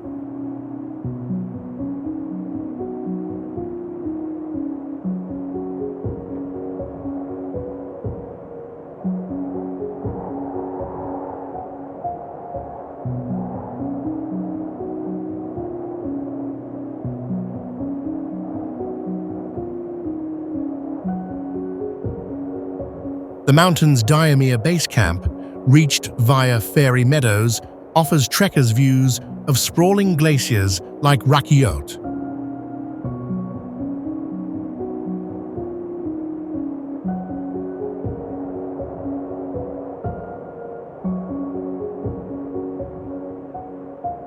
Local Diamir tribes regard it as a sacred peak, tying it to myths of divine wrath.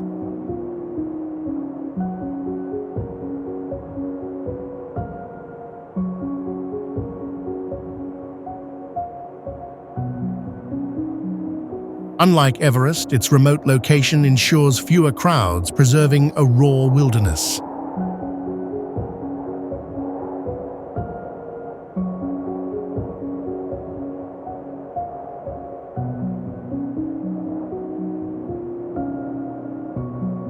The surrounding valleys bloom with wildflowers in summer, adding color to its stark slopes.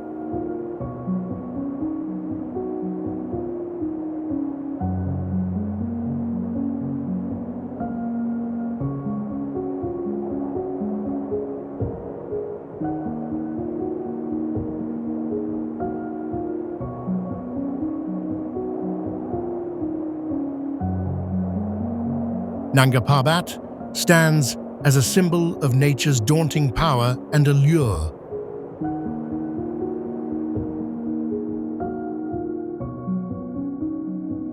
Minar-e-Pakistan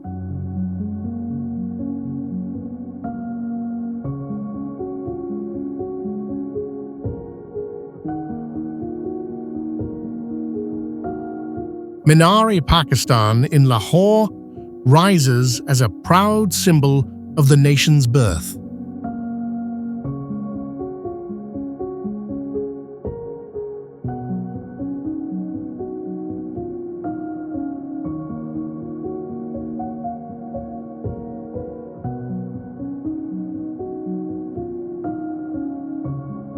Completed in 1968 and opened in 1969, it marks the 1940 Pakistan Resolution, where leaders called for independence, a pivotal moment in South Asia's history.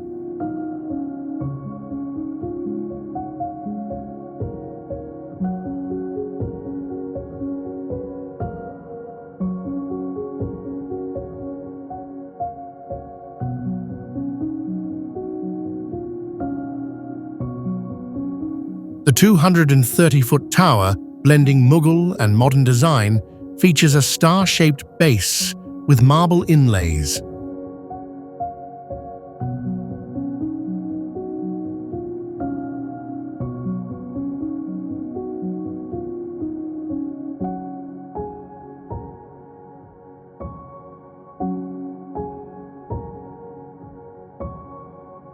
Surrounded by Greater Iqbal Park, its green lawns host families and national celebrations, fostering unity.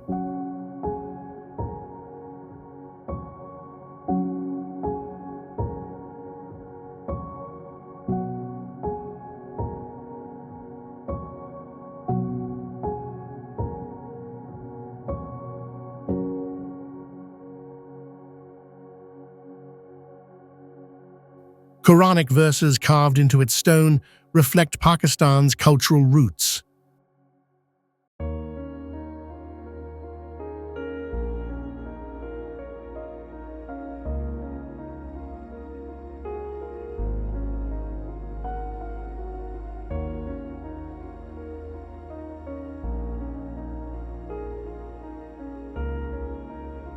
The monument's elevated platform offers views of Lahore's skyline, connecting past and present.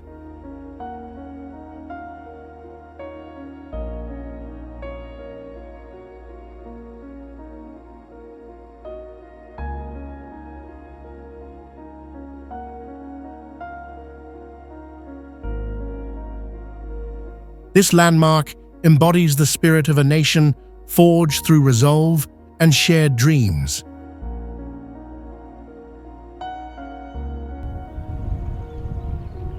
Lulusar Lake.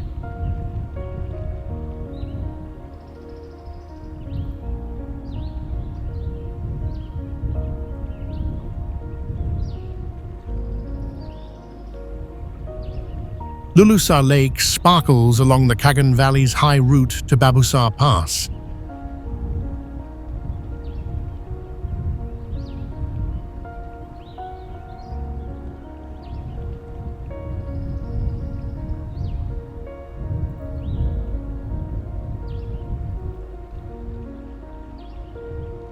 At 11,200 feet, its emerald waters fed by glacial streams mirror surrounding peaks, making it a photographer's delight.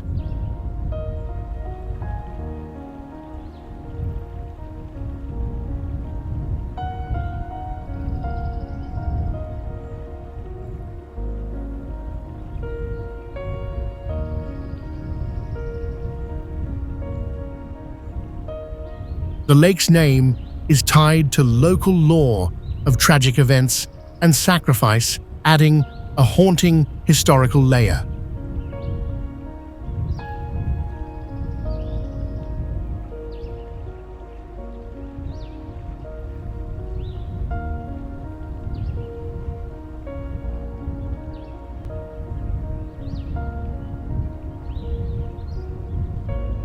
Its shores, lined with wildflowers, in summer support grazing yaks and local herders.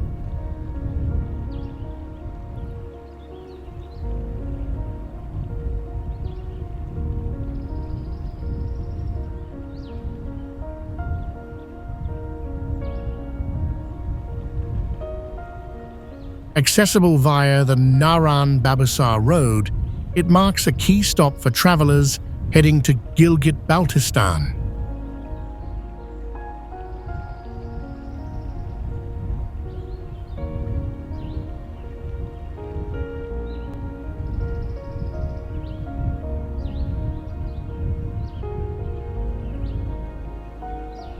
The lake's clarity and calm create a peaceful retreat amid rugged terrain.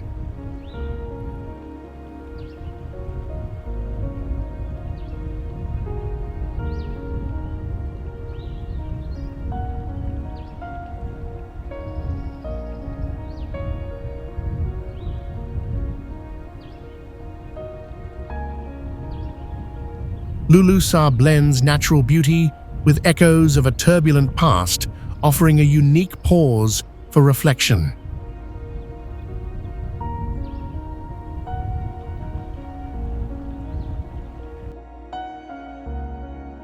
Kamchatka Peninsula.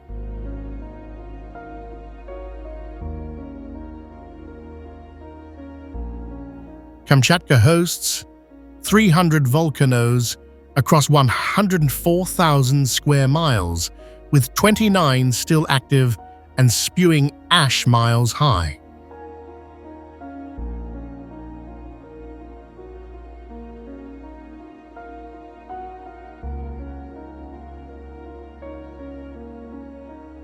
The peninsula sits on the Pacific Ring of Fire, producing 90% of Russia's geothermal energy.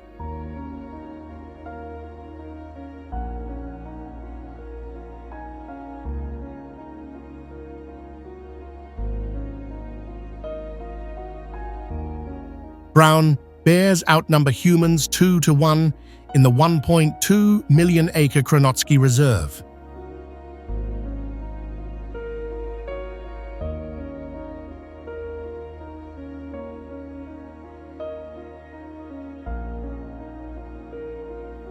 Helicopters provide the only reliable access.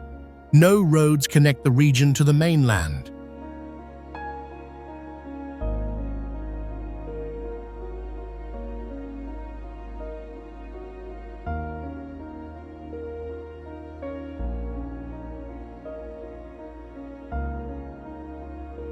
Winter temperatures drop to 40 degrees, yet hot springs bubble at 200 degrees year-round.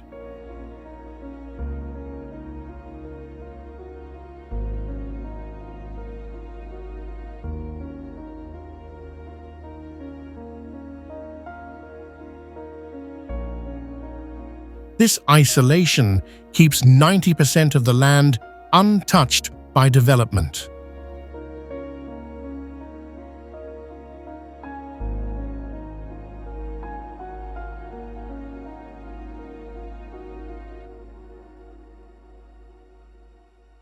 Kamchatka remains Earth's last raw edge.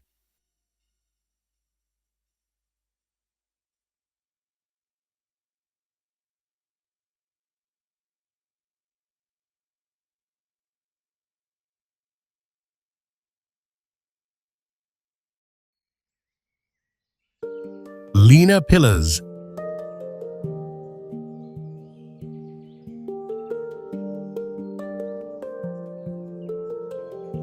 Lena Pillars rise 985 feet.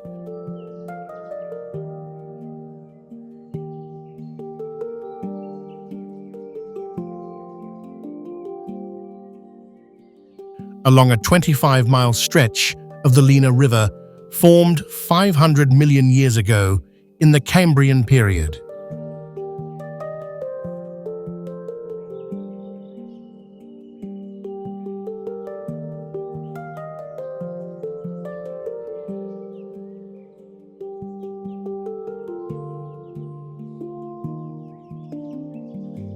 Vertical limestone columns create natural spires that echo sound like organ pipes.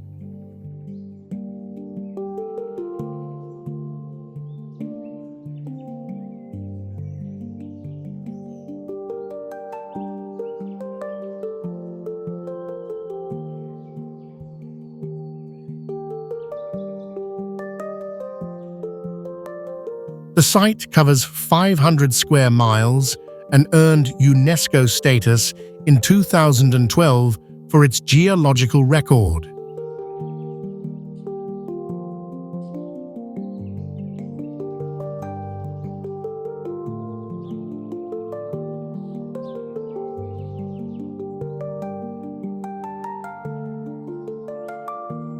Summer river cruises take 8 hours from Yakutsk. Winter ice roads freeze solid for sled travel.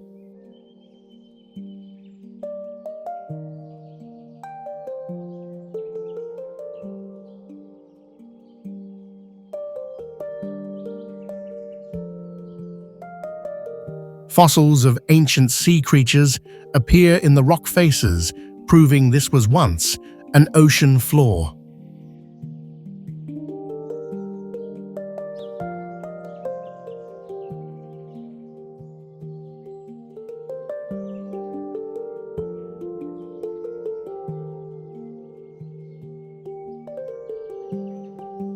The pillars stand untouched because no roads reach them. Stone built its own sanctuary here.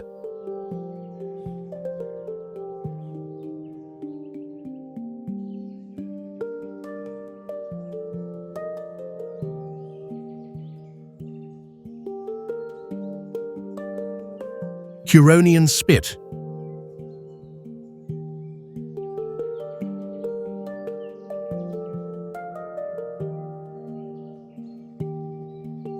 The Dancing Dunes. Curonian Spit stretches 60 miles as a narrow sandbar.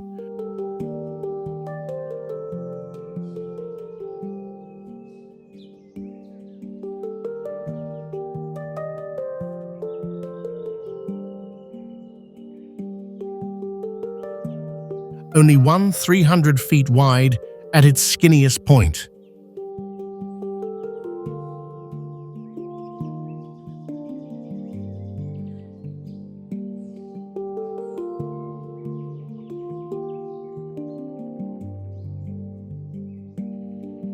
Dunes reach 200 feet high and migrate up to 50 feet per year.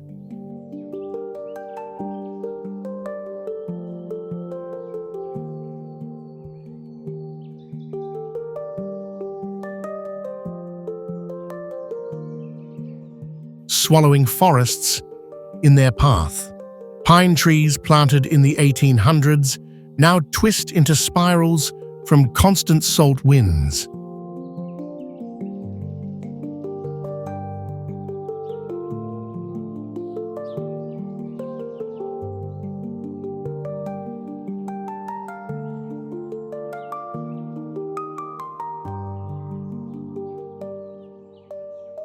The Spit splits the Baltic Sea from a freshwater lagoon, creating two ecosystems side by side.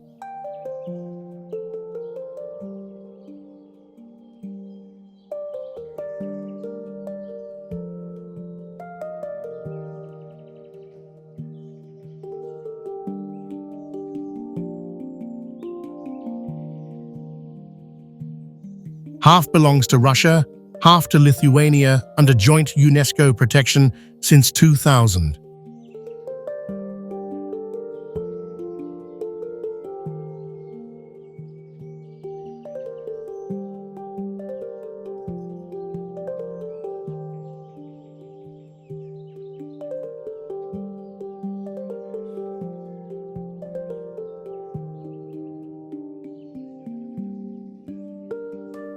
Storms can reshape the coastline overnight. Sand refuses to stay still here.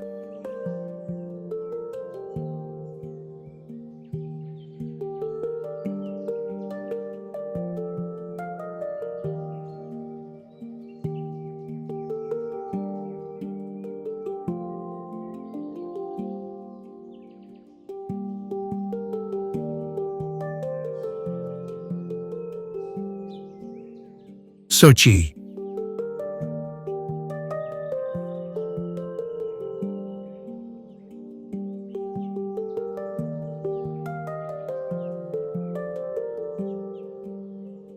Sochi sits on the Black Sea, where palm trees grow 30 miles from 8,000-foot ski slopes.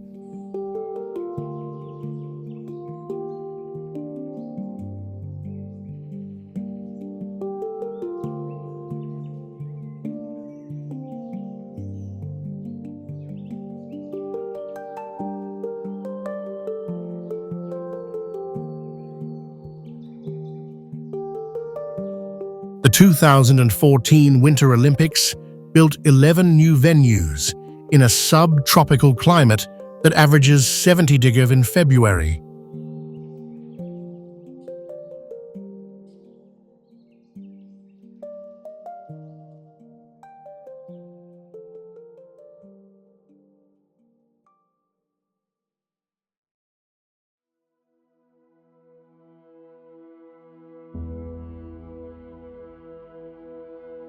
The city spans 90 miles of coastline, yet the Caucasus Mountains rise directly behind it.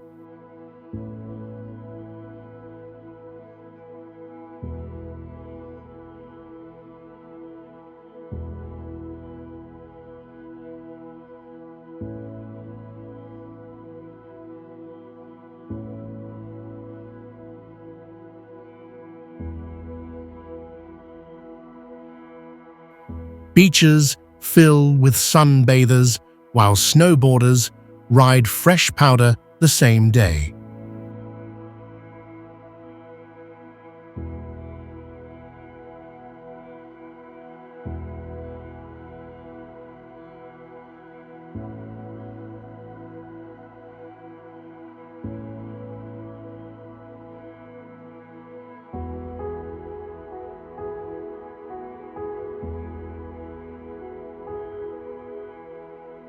Sochi's humid summers hit 95 degrees, but winter snowfalls reach 20 feet in the mountains.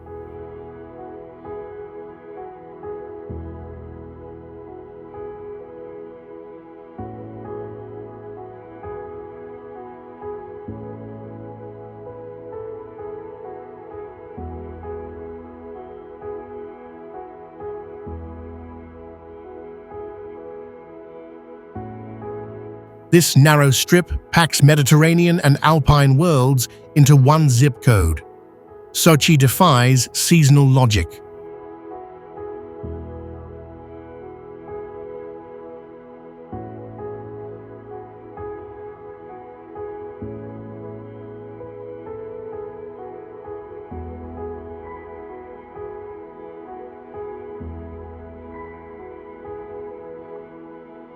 Lake Baikal.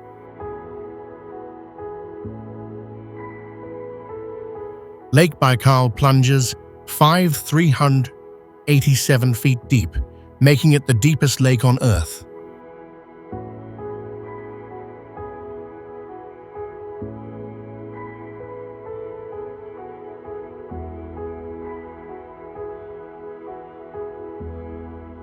That depth stores more fresh water than all 5 Great Lakes combined, enough to supply the planet for 40 years.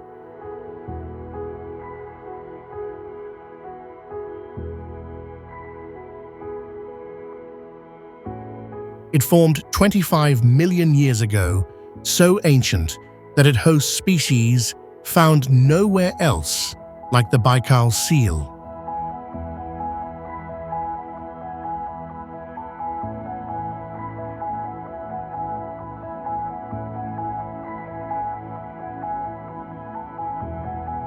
Ice covers the surface each winter, cracking with booms that echo for miles.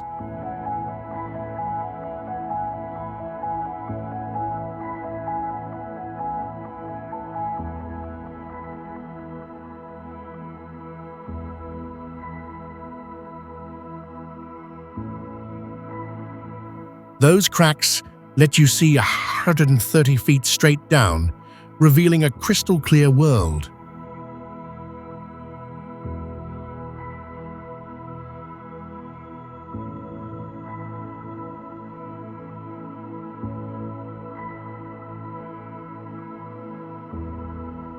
Scientists call it a living museum because its isolated ecosystem preserves life forms unchanged for millennia.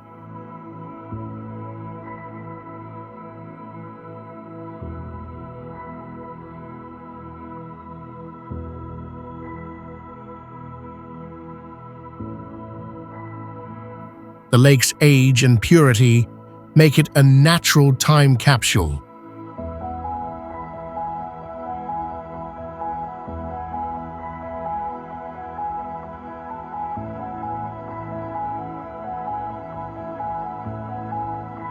Baikal proves water can outlive mountains.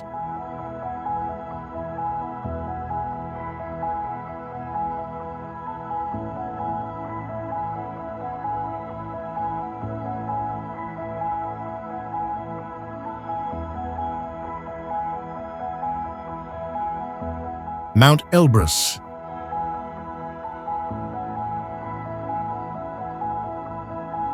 Europe's sleeping titan.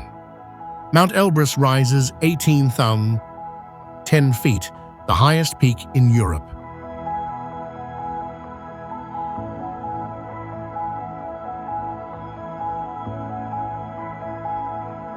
It is a dormant volcano with twin summits shaped by ancient lava flows.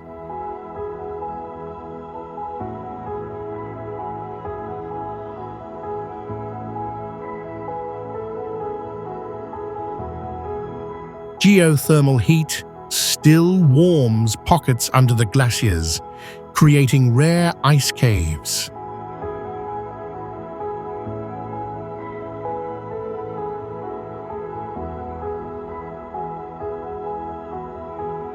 Climbers face thin air above 16,000 feet, where oxygen drops 40%.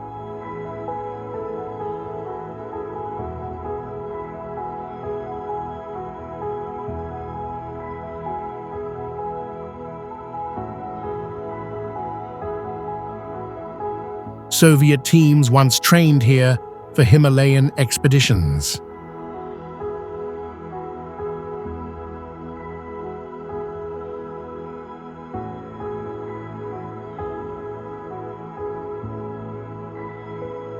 The mountain claims lives yearly due to sudden storms and altitude sickness.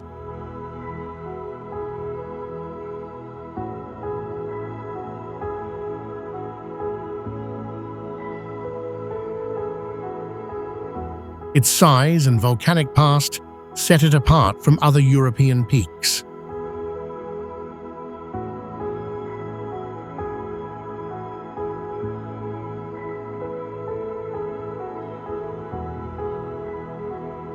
Elbrus demands respect from every visitor.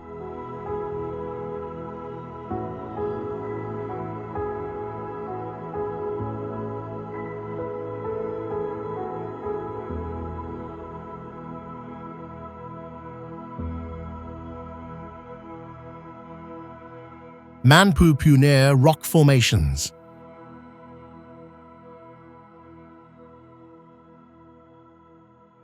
Seven giant stone pillars tower up to 138 feet on a remote plateau in the Ural Mountains.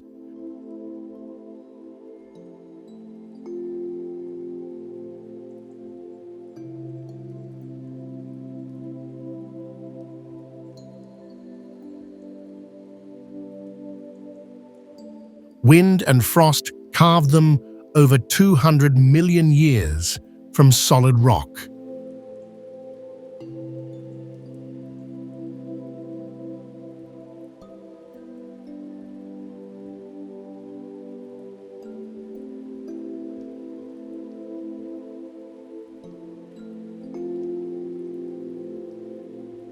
Local tribes once feared them as frozen giants turned to stone by shamans.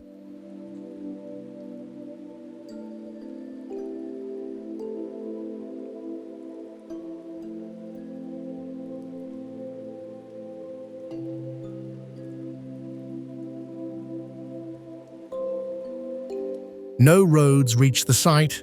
Helicopters or multi-day treks are the only access.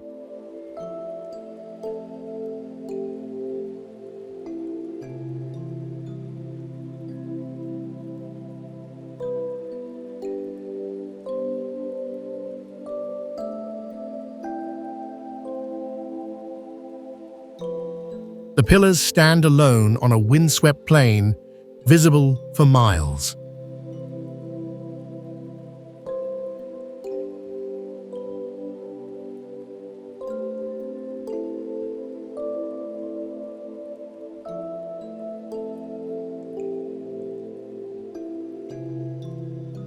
Their isolation and eerie symmetry make them a geological mystery.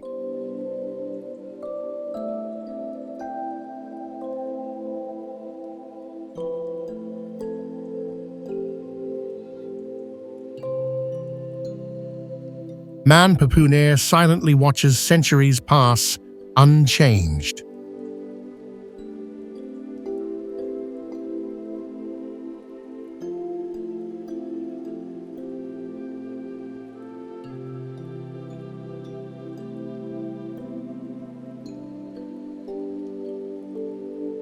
Stolby Nature Reserve.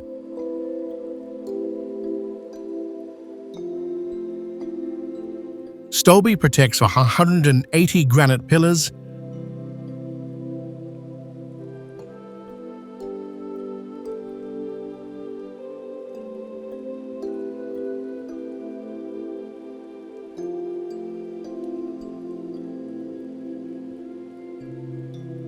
up to 330 feet tall across 116 square miles near Krasnoyarsk.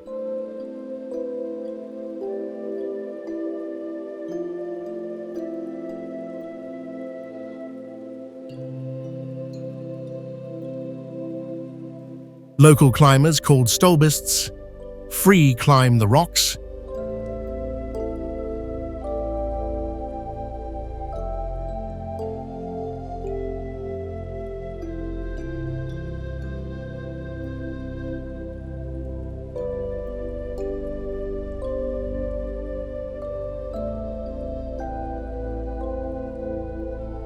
Using routes passed down since the 1850s.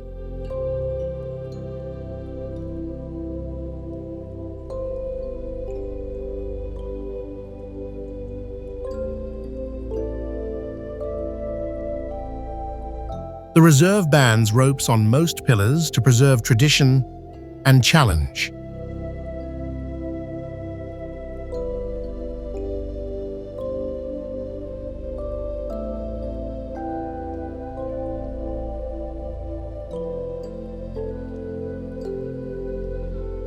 Deep-seated magma intrusions 400 million years ago formed the syenite spires, which were later exposed by erosion.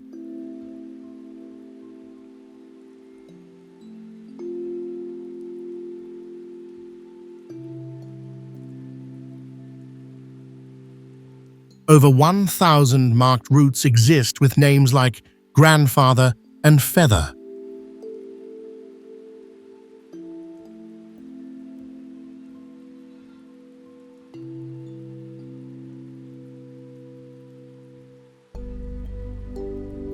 Winter ice turns the rocks into vertical skating rinks. Stolby turns stone into a playground.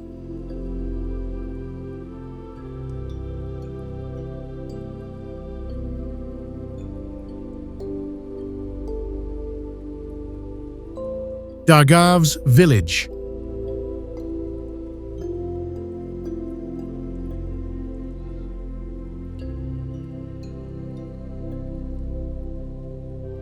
Do you want to visit City of the Dead? Dargav's holds 99 stone crypts.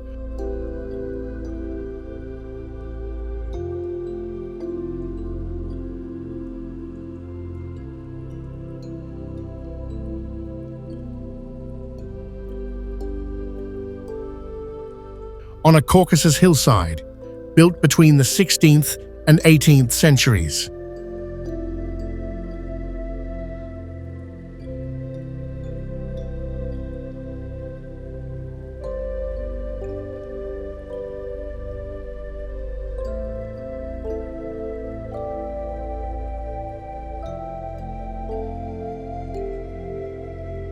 Each whitewashed building contains wooden boats with skeletons despite no nearby river.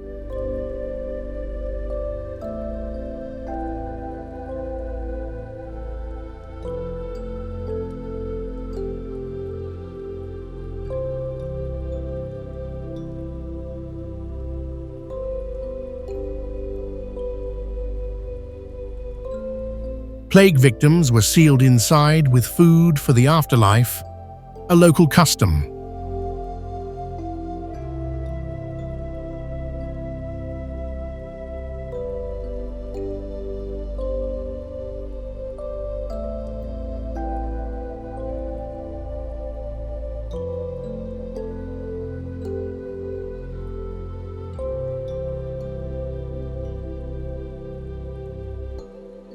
The village sits at 6,500 feet, reachable only by a steep mountain road.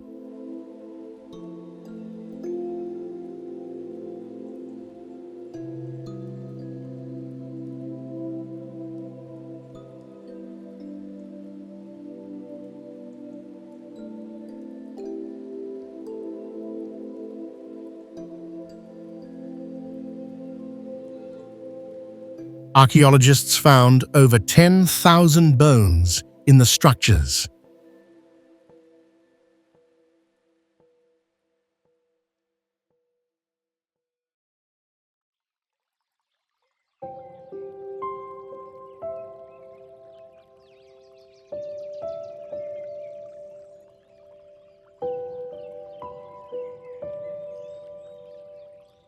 Locals avoid entering, believing the dead guard the site. Dargav's freezes time in stone.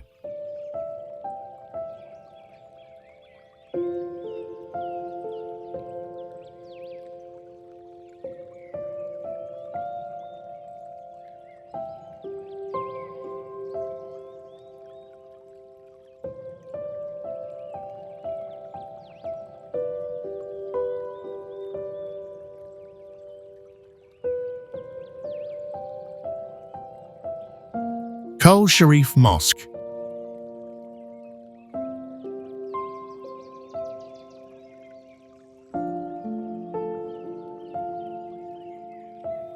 Kul Sharif Mosque rises inside Kazan's Kremlin.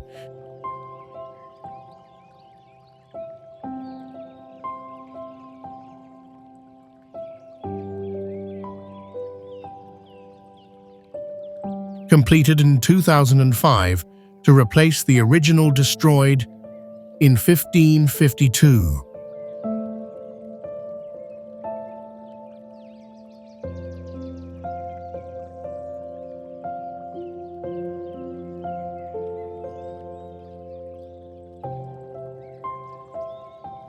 Four minarets reach 190 feet, visible across the Volga River.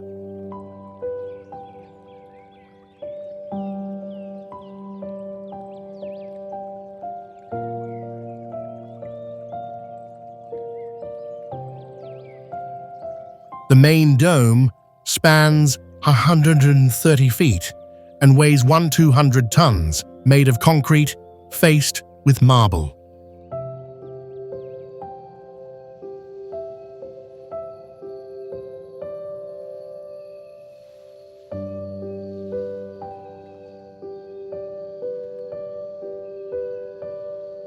It holds 1,500 worshippers, with separate halls for men and women.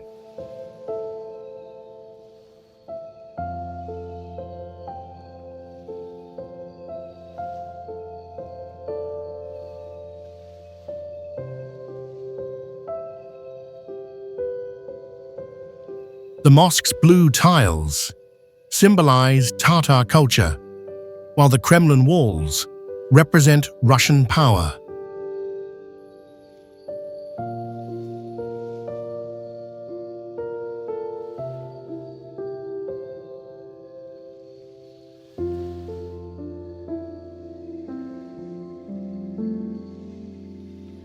Kazan's 1.2 million residents include equal numbers of Muslims and Orthodox Christians.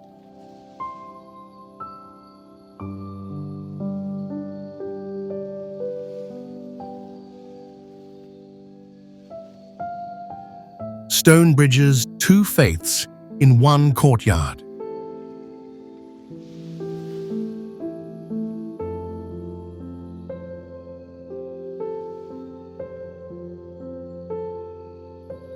Sulak Canyon. Sulak Canyon cuts 300 feet deeper than Arizona's famous gorge.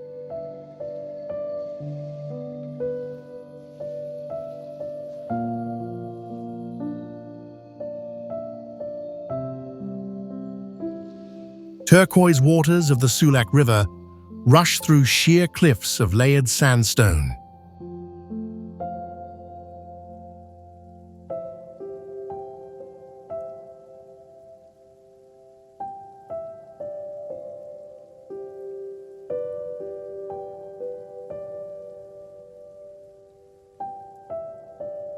The canyon stretches 25 miles, yet few tourists know it exists.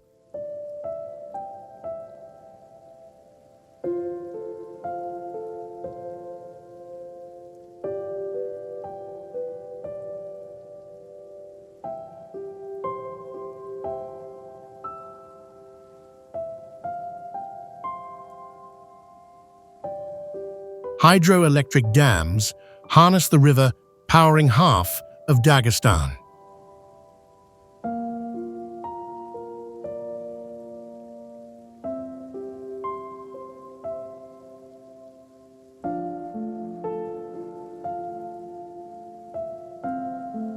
Rare golden eagles nest on the walls, hunting goats below.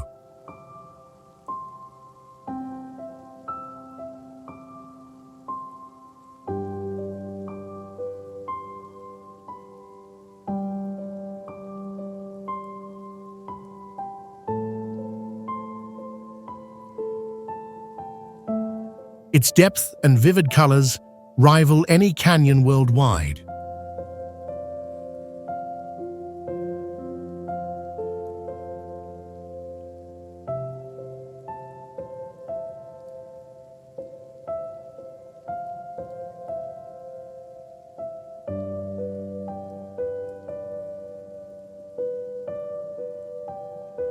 Sulak remains Russia's best-kept natural secret.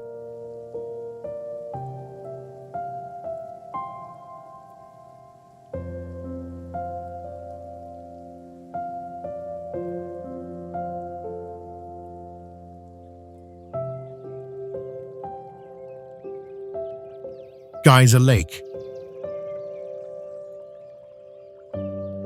Geyser Lake in the Altai region shifts its brilliant color palette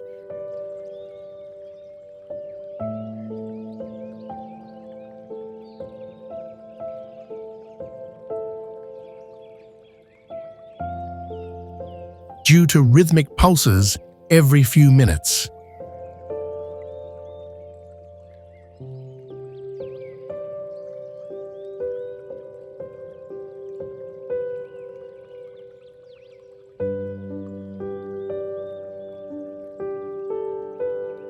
Mineral-rich water from underground thermal springs rises through the shallow pool, churning up blue clay and silt from the bottom.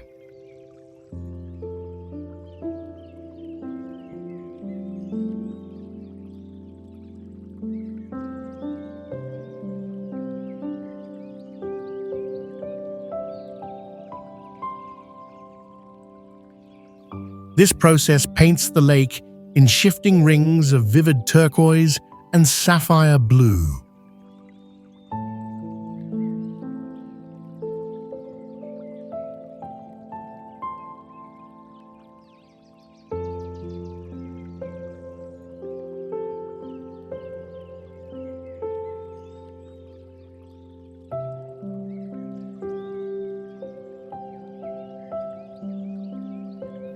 The water remains a constant inviting temperature, and geothermal warmth creates a permanent mist over the 100-foot-wide pool.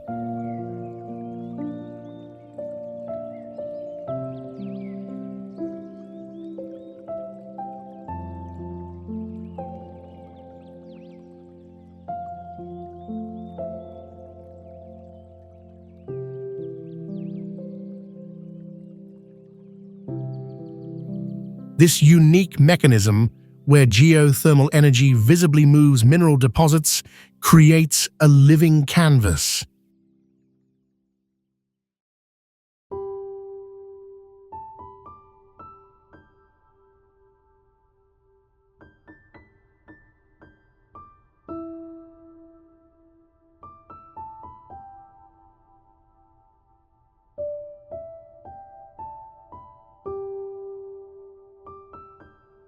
Geyser Lake literally breathes life into stone, a natural phenomenon found nowhere else on Earth.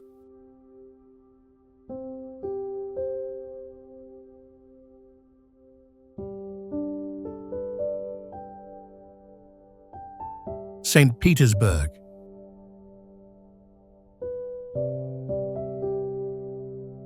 St. Petersburg holds over 3 million artworks.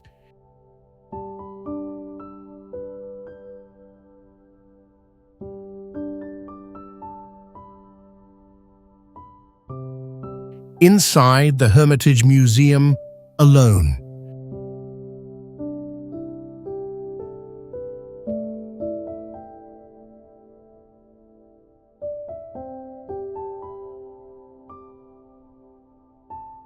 Peter the Great built the city on swampy islands, raising 42 of them above water.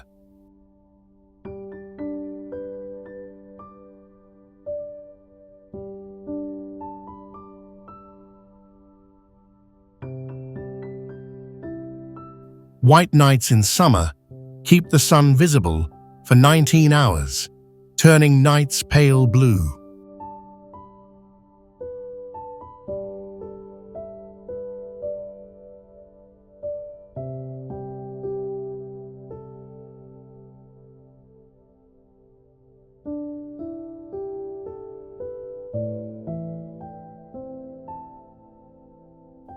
Canals lace the historic center, earning the nickname Venice of the North.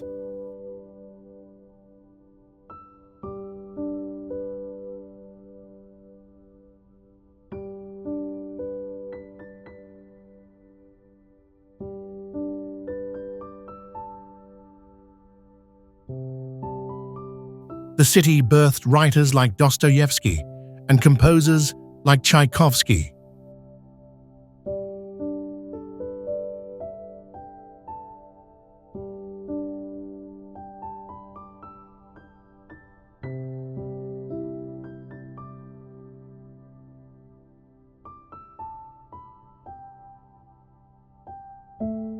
Its palaces and museums preserve Russia's creative heart.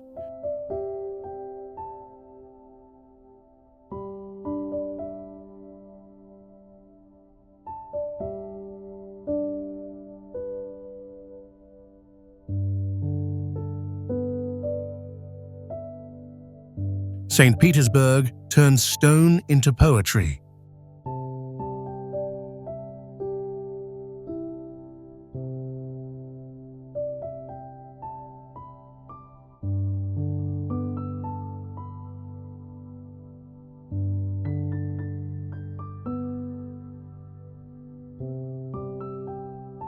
Vladivostok.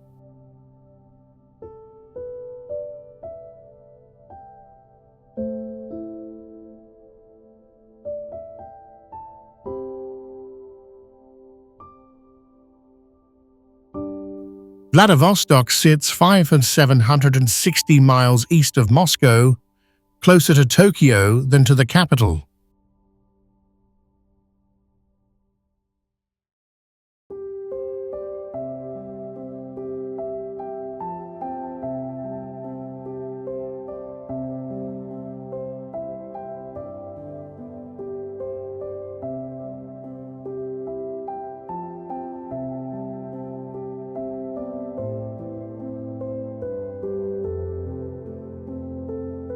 The Golden Horn Bay stretches 4 miles long and shelters Russia's Pacific Fleet home port for 60 warships.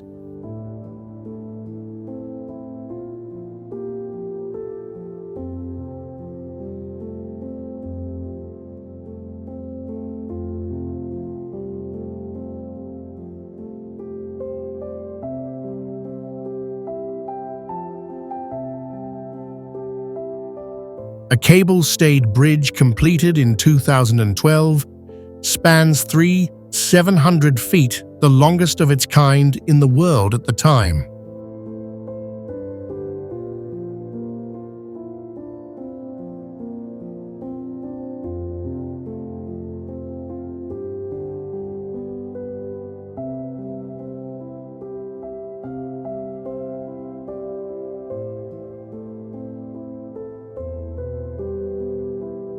The city's population hits 600,000, yet fresh seafood markets outnumber fast food chains.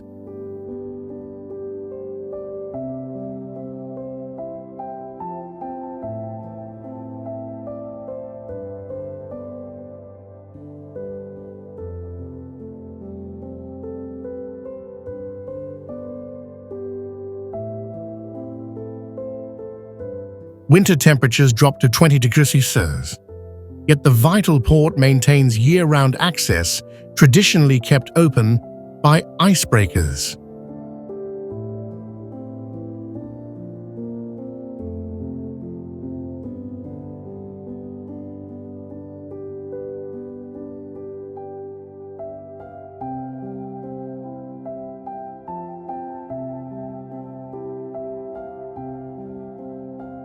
Vladivostok links Russia to Asia by railroad and sea.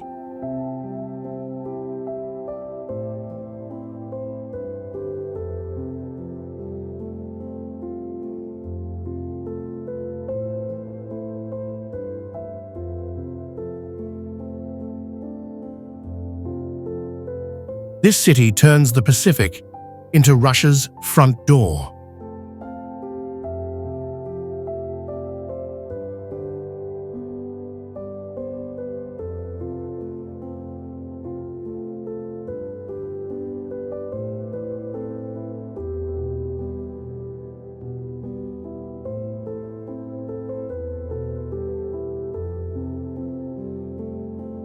Veliky Novgorod.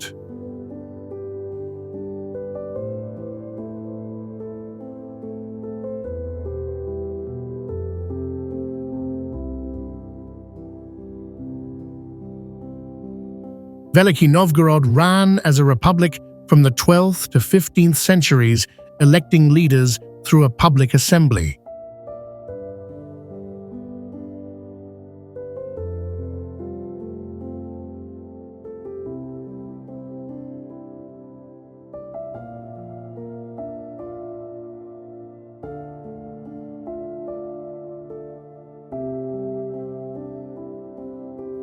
The city's Kremlin, built in 1045, is the oldest in Russia.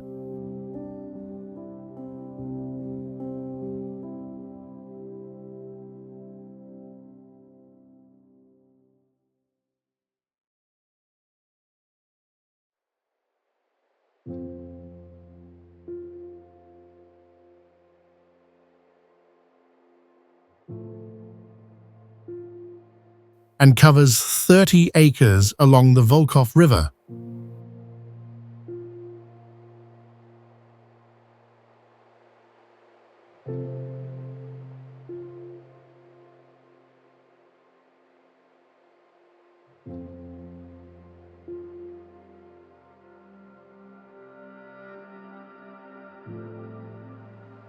Over 5,000 birch bark letters found in the soil record daily life from the year 1000 onward.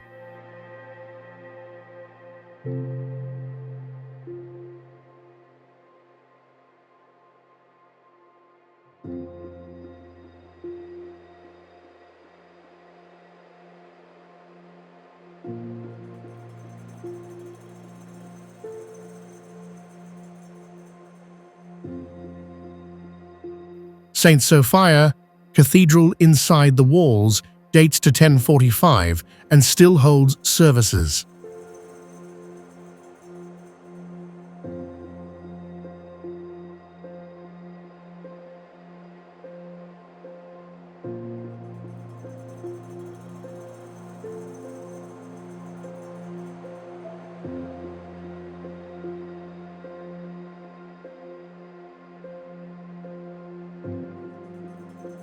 Merchants voted on laws in the town square centuries before parliaments elsewhere.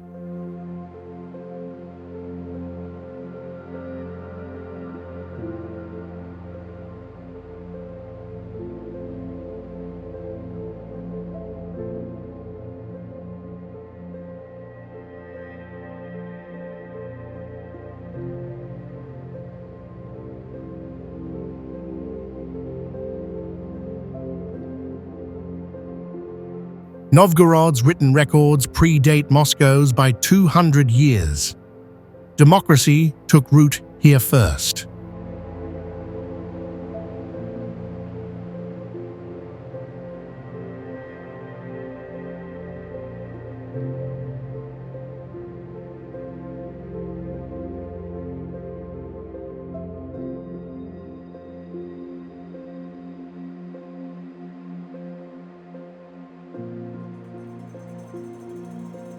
Oymyakon, Pole of Cold.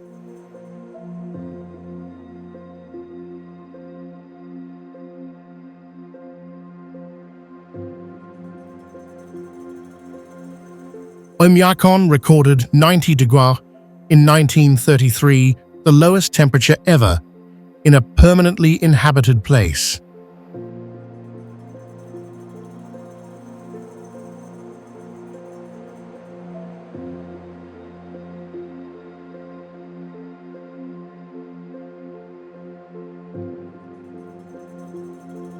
The village sits 200-300 feet above sea level in a valley that traps freezing air.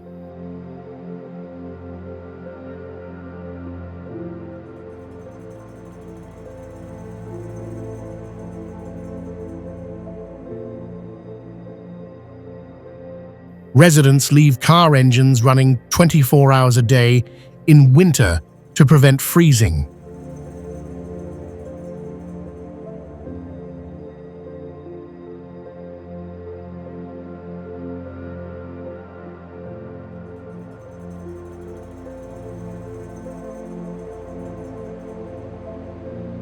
Eyelashes ice over in minutes, and metal sticks to skin on contact.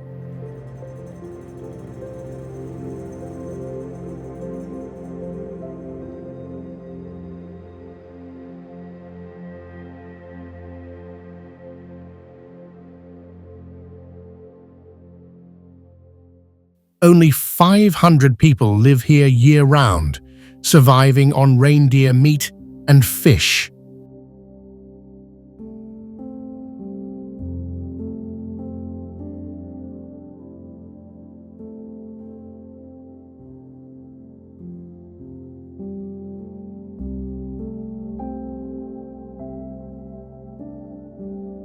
The ground stays frozen 10 feet deep, making burial impossible in winter.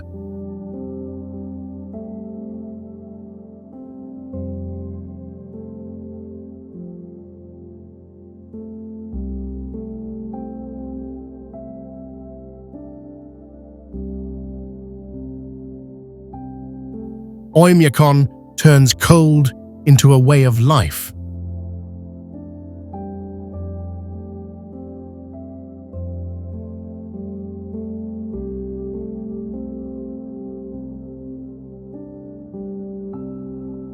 Dagestan.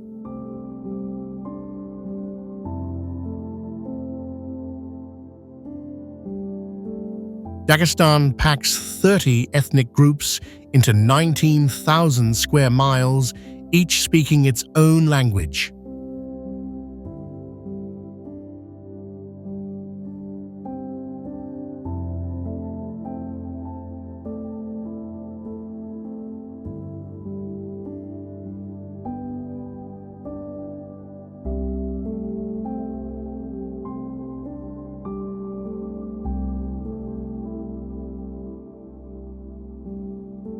Gunib village perches at 900 feet on a cliff ledge reachable only by a single switchback road, carved in 1860.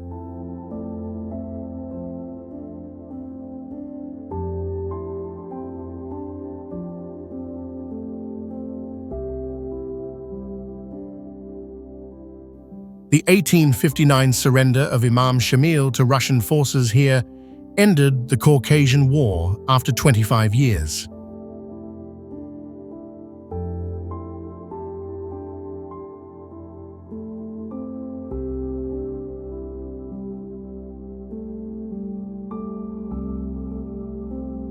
Stone terraces cascade 1,000 feet down the slope, growing apricots and walnuts.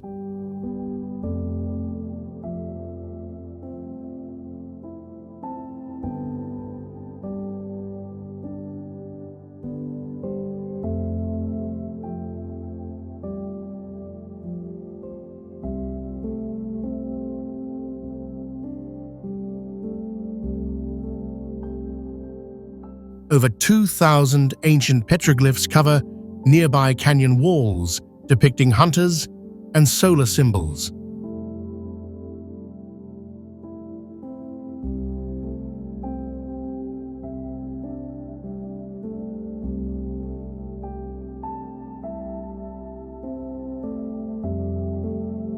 The region rises from sea level to 14,000-foot peaks in under 100 miles.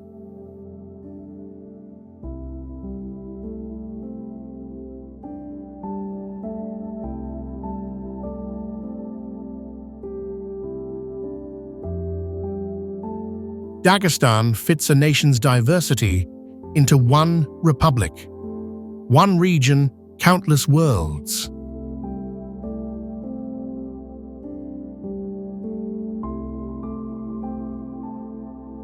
St. Basil's Cathedral.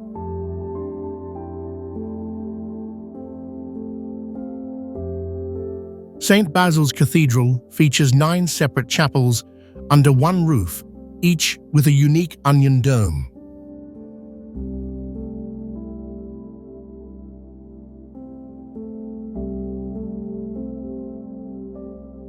Ivan the Terrible ordered its construction in 1561 to celebrate victory over Kazan.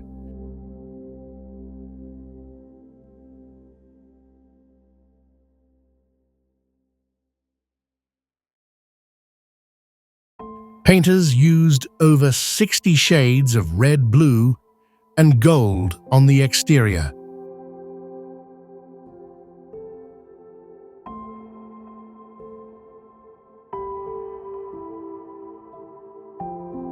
The central tower soars 215 feet, topped by a golden cross.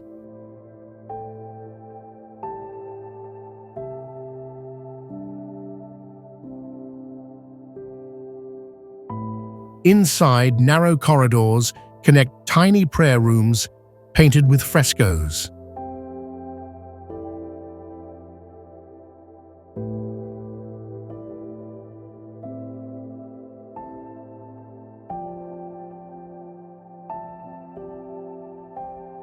No other church matches its swirling, colorful design.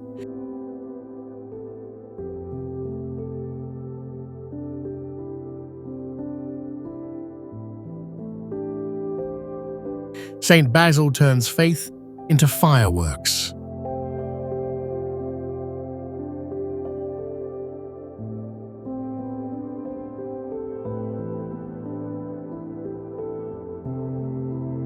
Kizhi Island.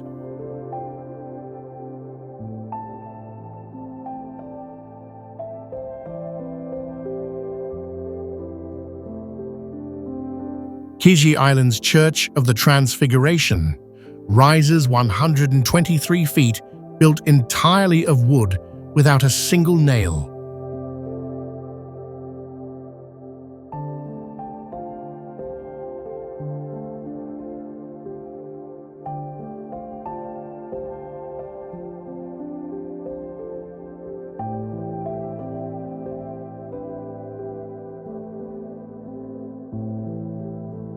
Carpenters used interlocking joints to assemble 22 domes in 1714.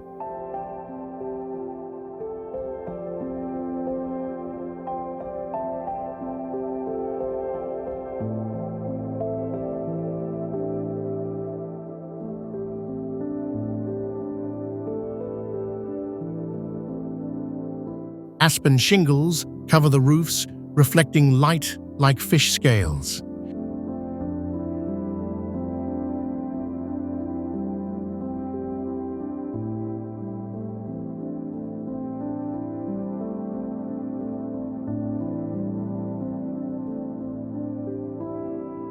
The open-air museum preserves over 80 wooden structures from nearby villages.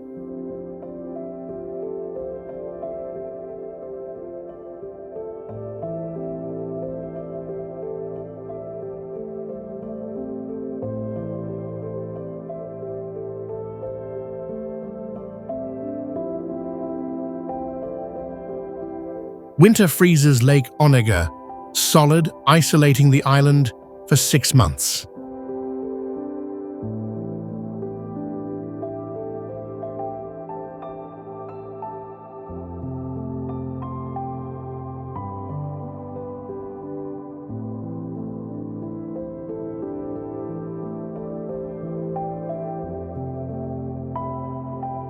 Wind and gravity alone hold the church together after 300 years.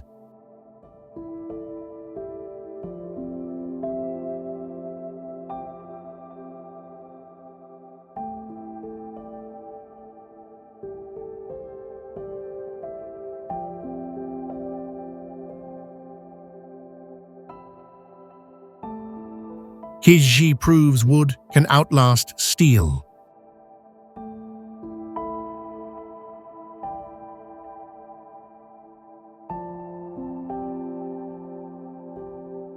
Moscow.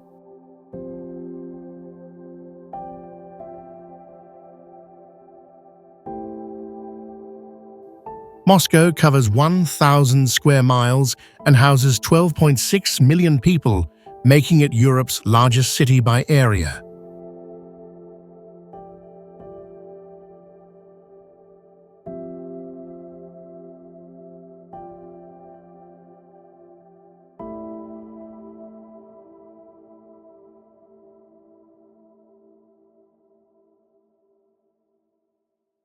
Seven Stalin-era skyscrapers pierce the skyline up to 787 feet, built in the 1950s to showcase Soviet power.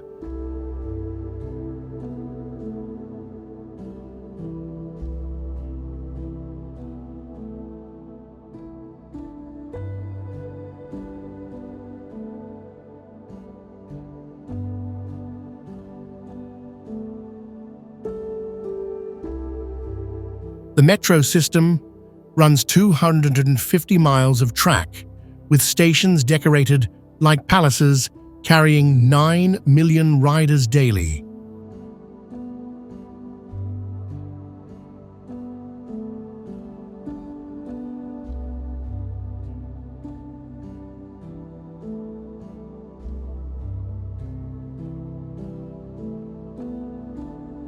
Red Square sits at the center, surrounded by the Kremlin walls that date to the 1400s.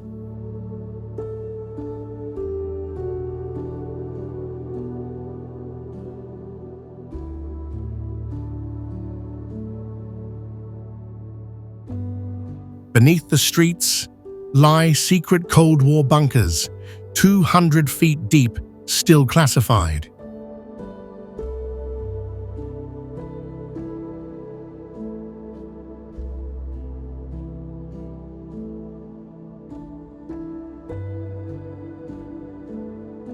Modern glass towers now rise beside 19th century churches.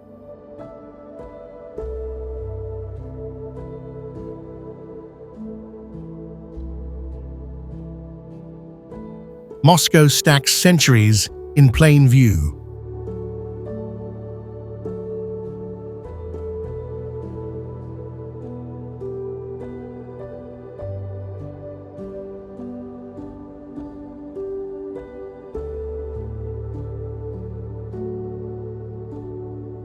Solovetsky Monastery.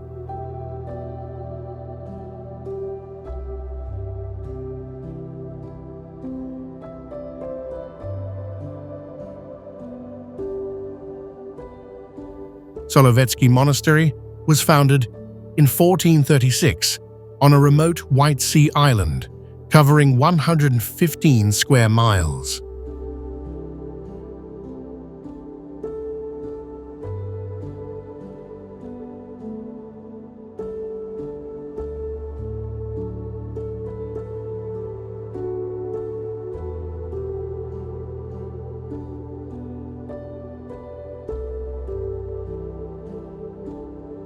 Monks built stone walls 25 feet thick using boulders hauled by hand.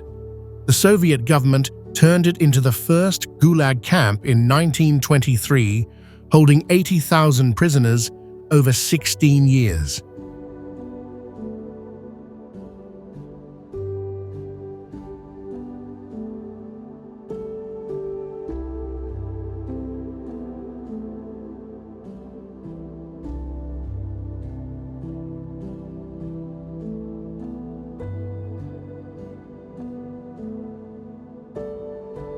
Inmates carved a 30-mile canal through granite with picks and shovels. The monastery reopened for worship in 1990 and now houses 10 monks.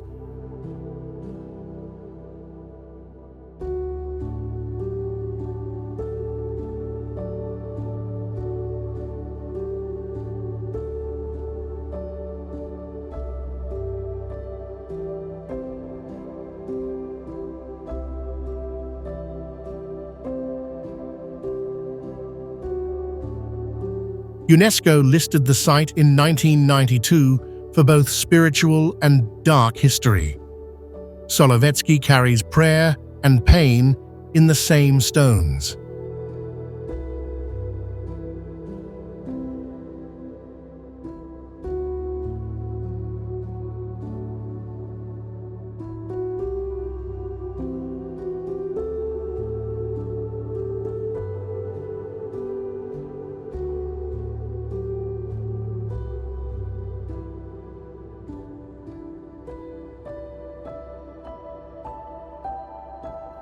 Chukotka.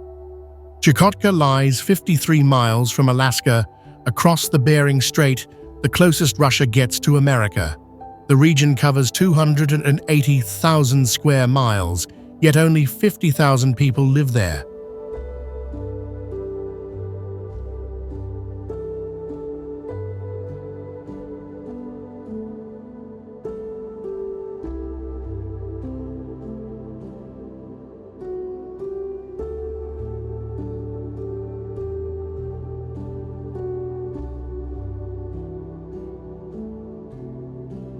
Reindeer herds number 150,000, outnumbering humans 3 to 1.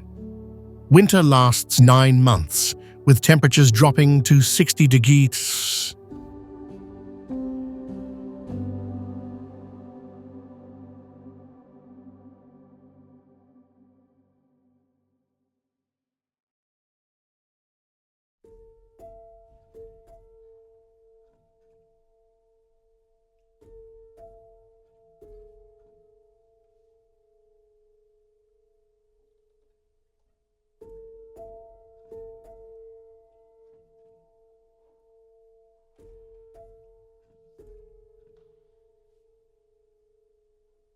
Indigenous Chukchi and Yupik people still hunt whales from skin boats.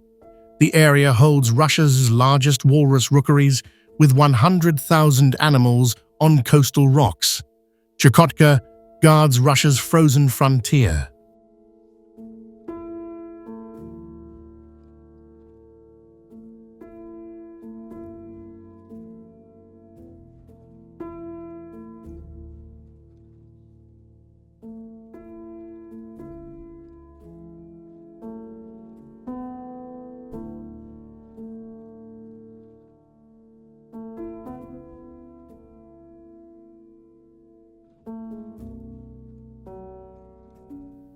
Chukotka lies 53 miles from Alaska.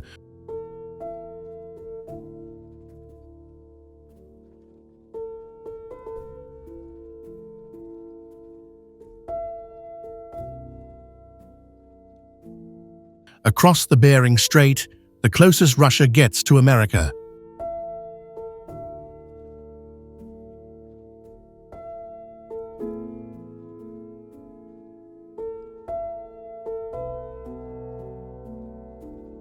The region covers 280,000 square miles, yet only 50,000 people live there.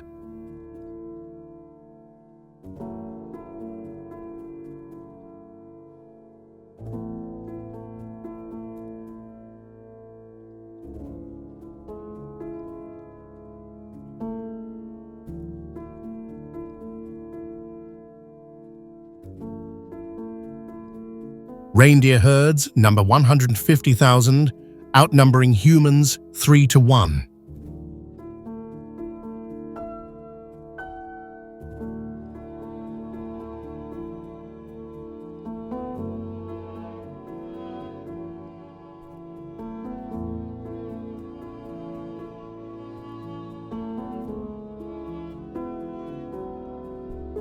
Winter lasts 9 months, with temperatures dropping to 60 degrees Celsius.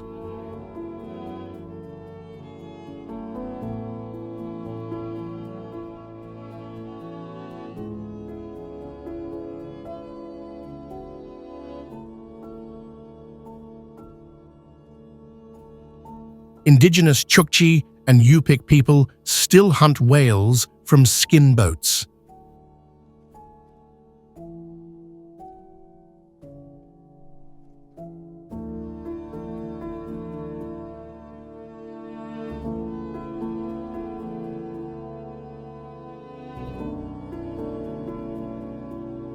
The area holds Russia's largest walrus rookeries with 100,000 animals on coastal rocks.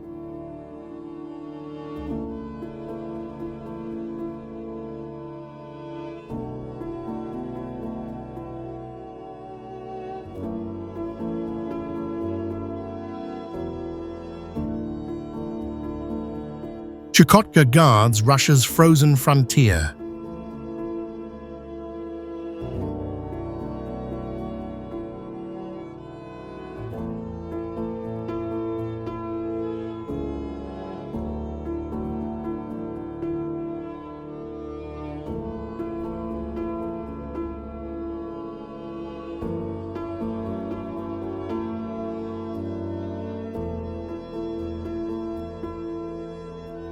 Kalmykia.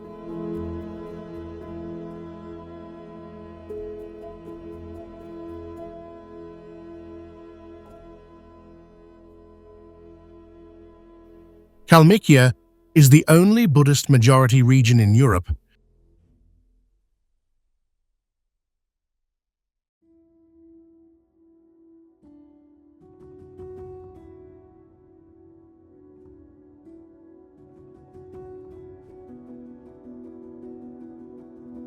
With 160,000 residents across 29,000 square miles.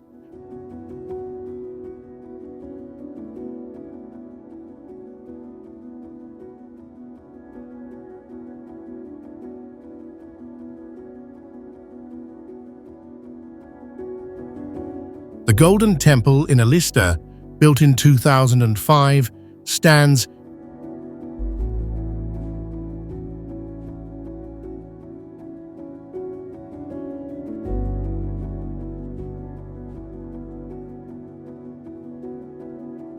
207 feet tall, and holds a 30-foot Buddha statue.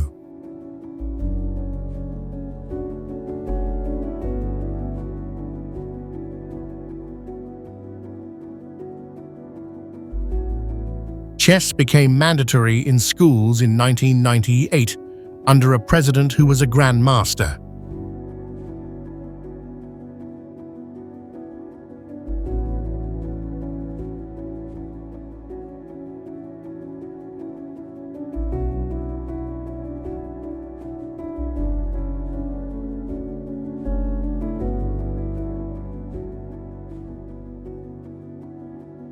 The Republic's steppe landscape sees camels graze beside Buddhist prayer flags.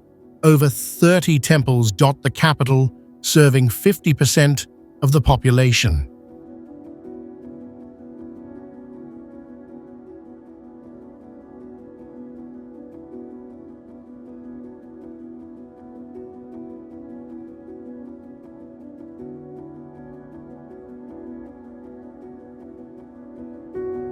Kalmykia plants Tibetan tradition in Russian soil. Europe's Eastern faith thrives here.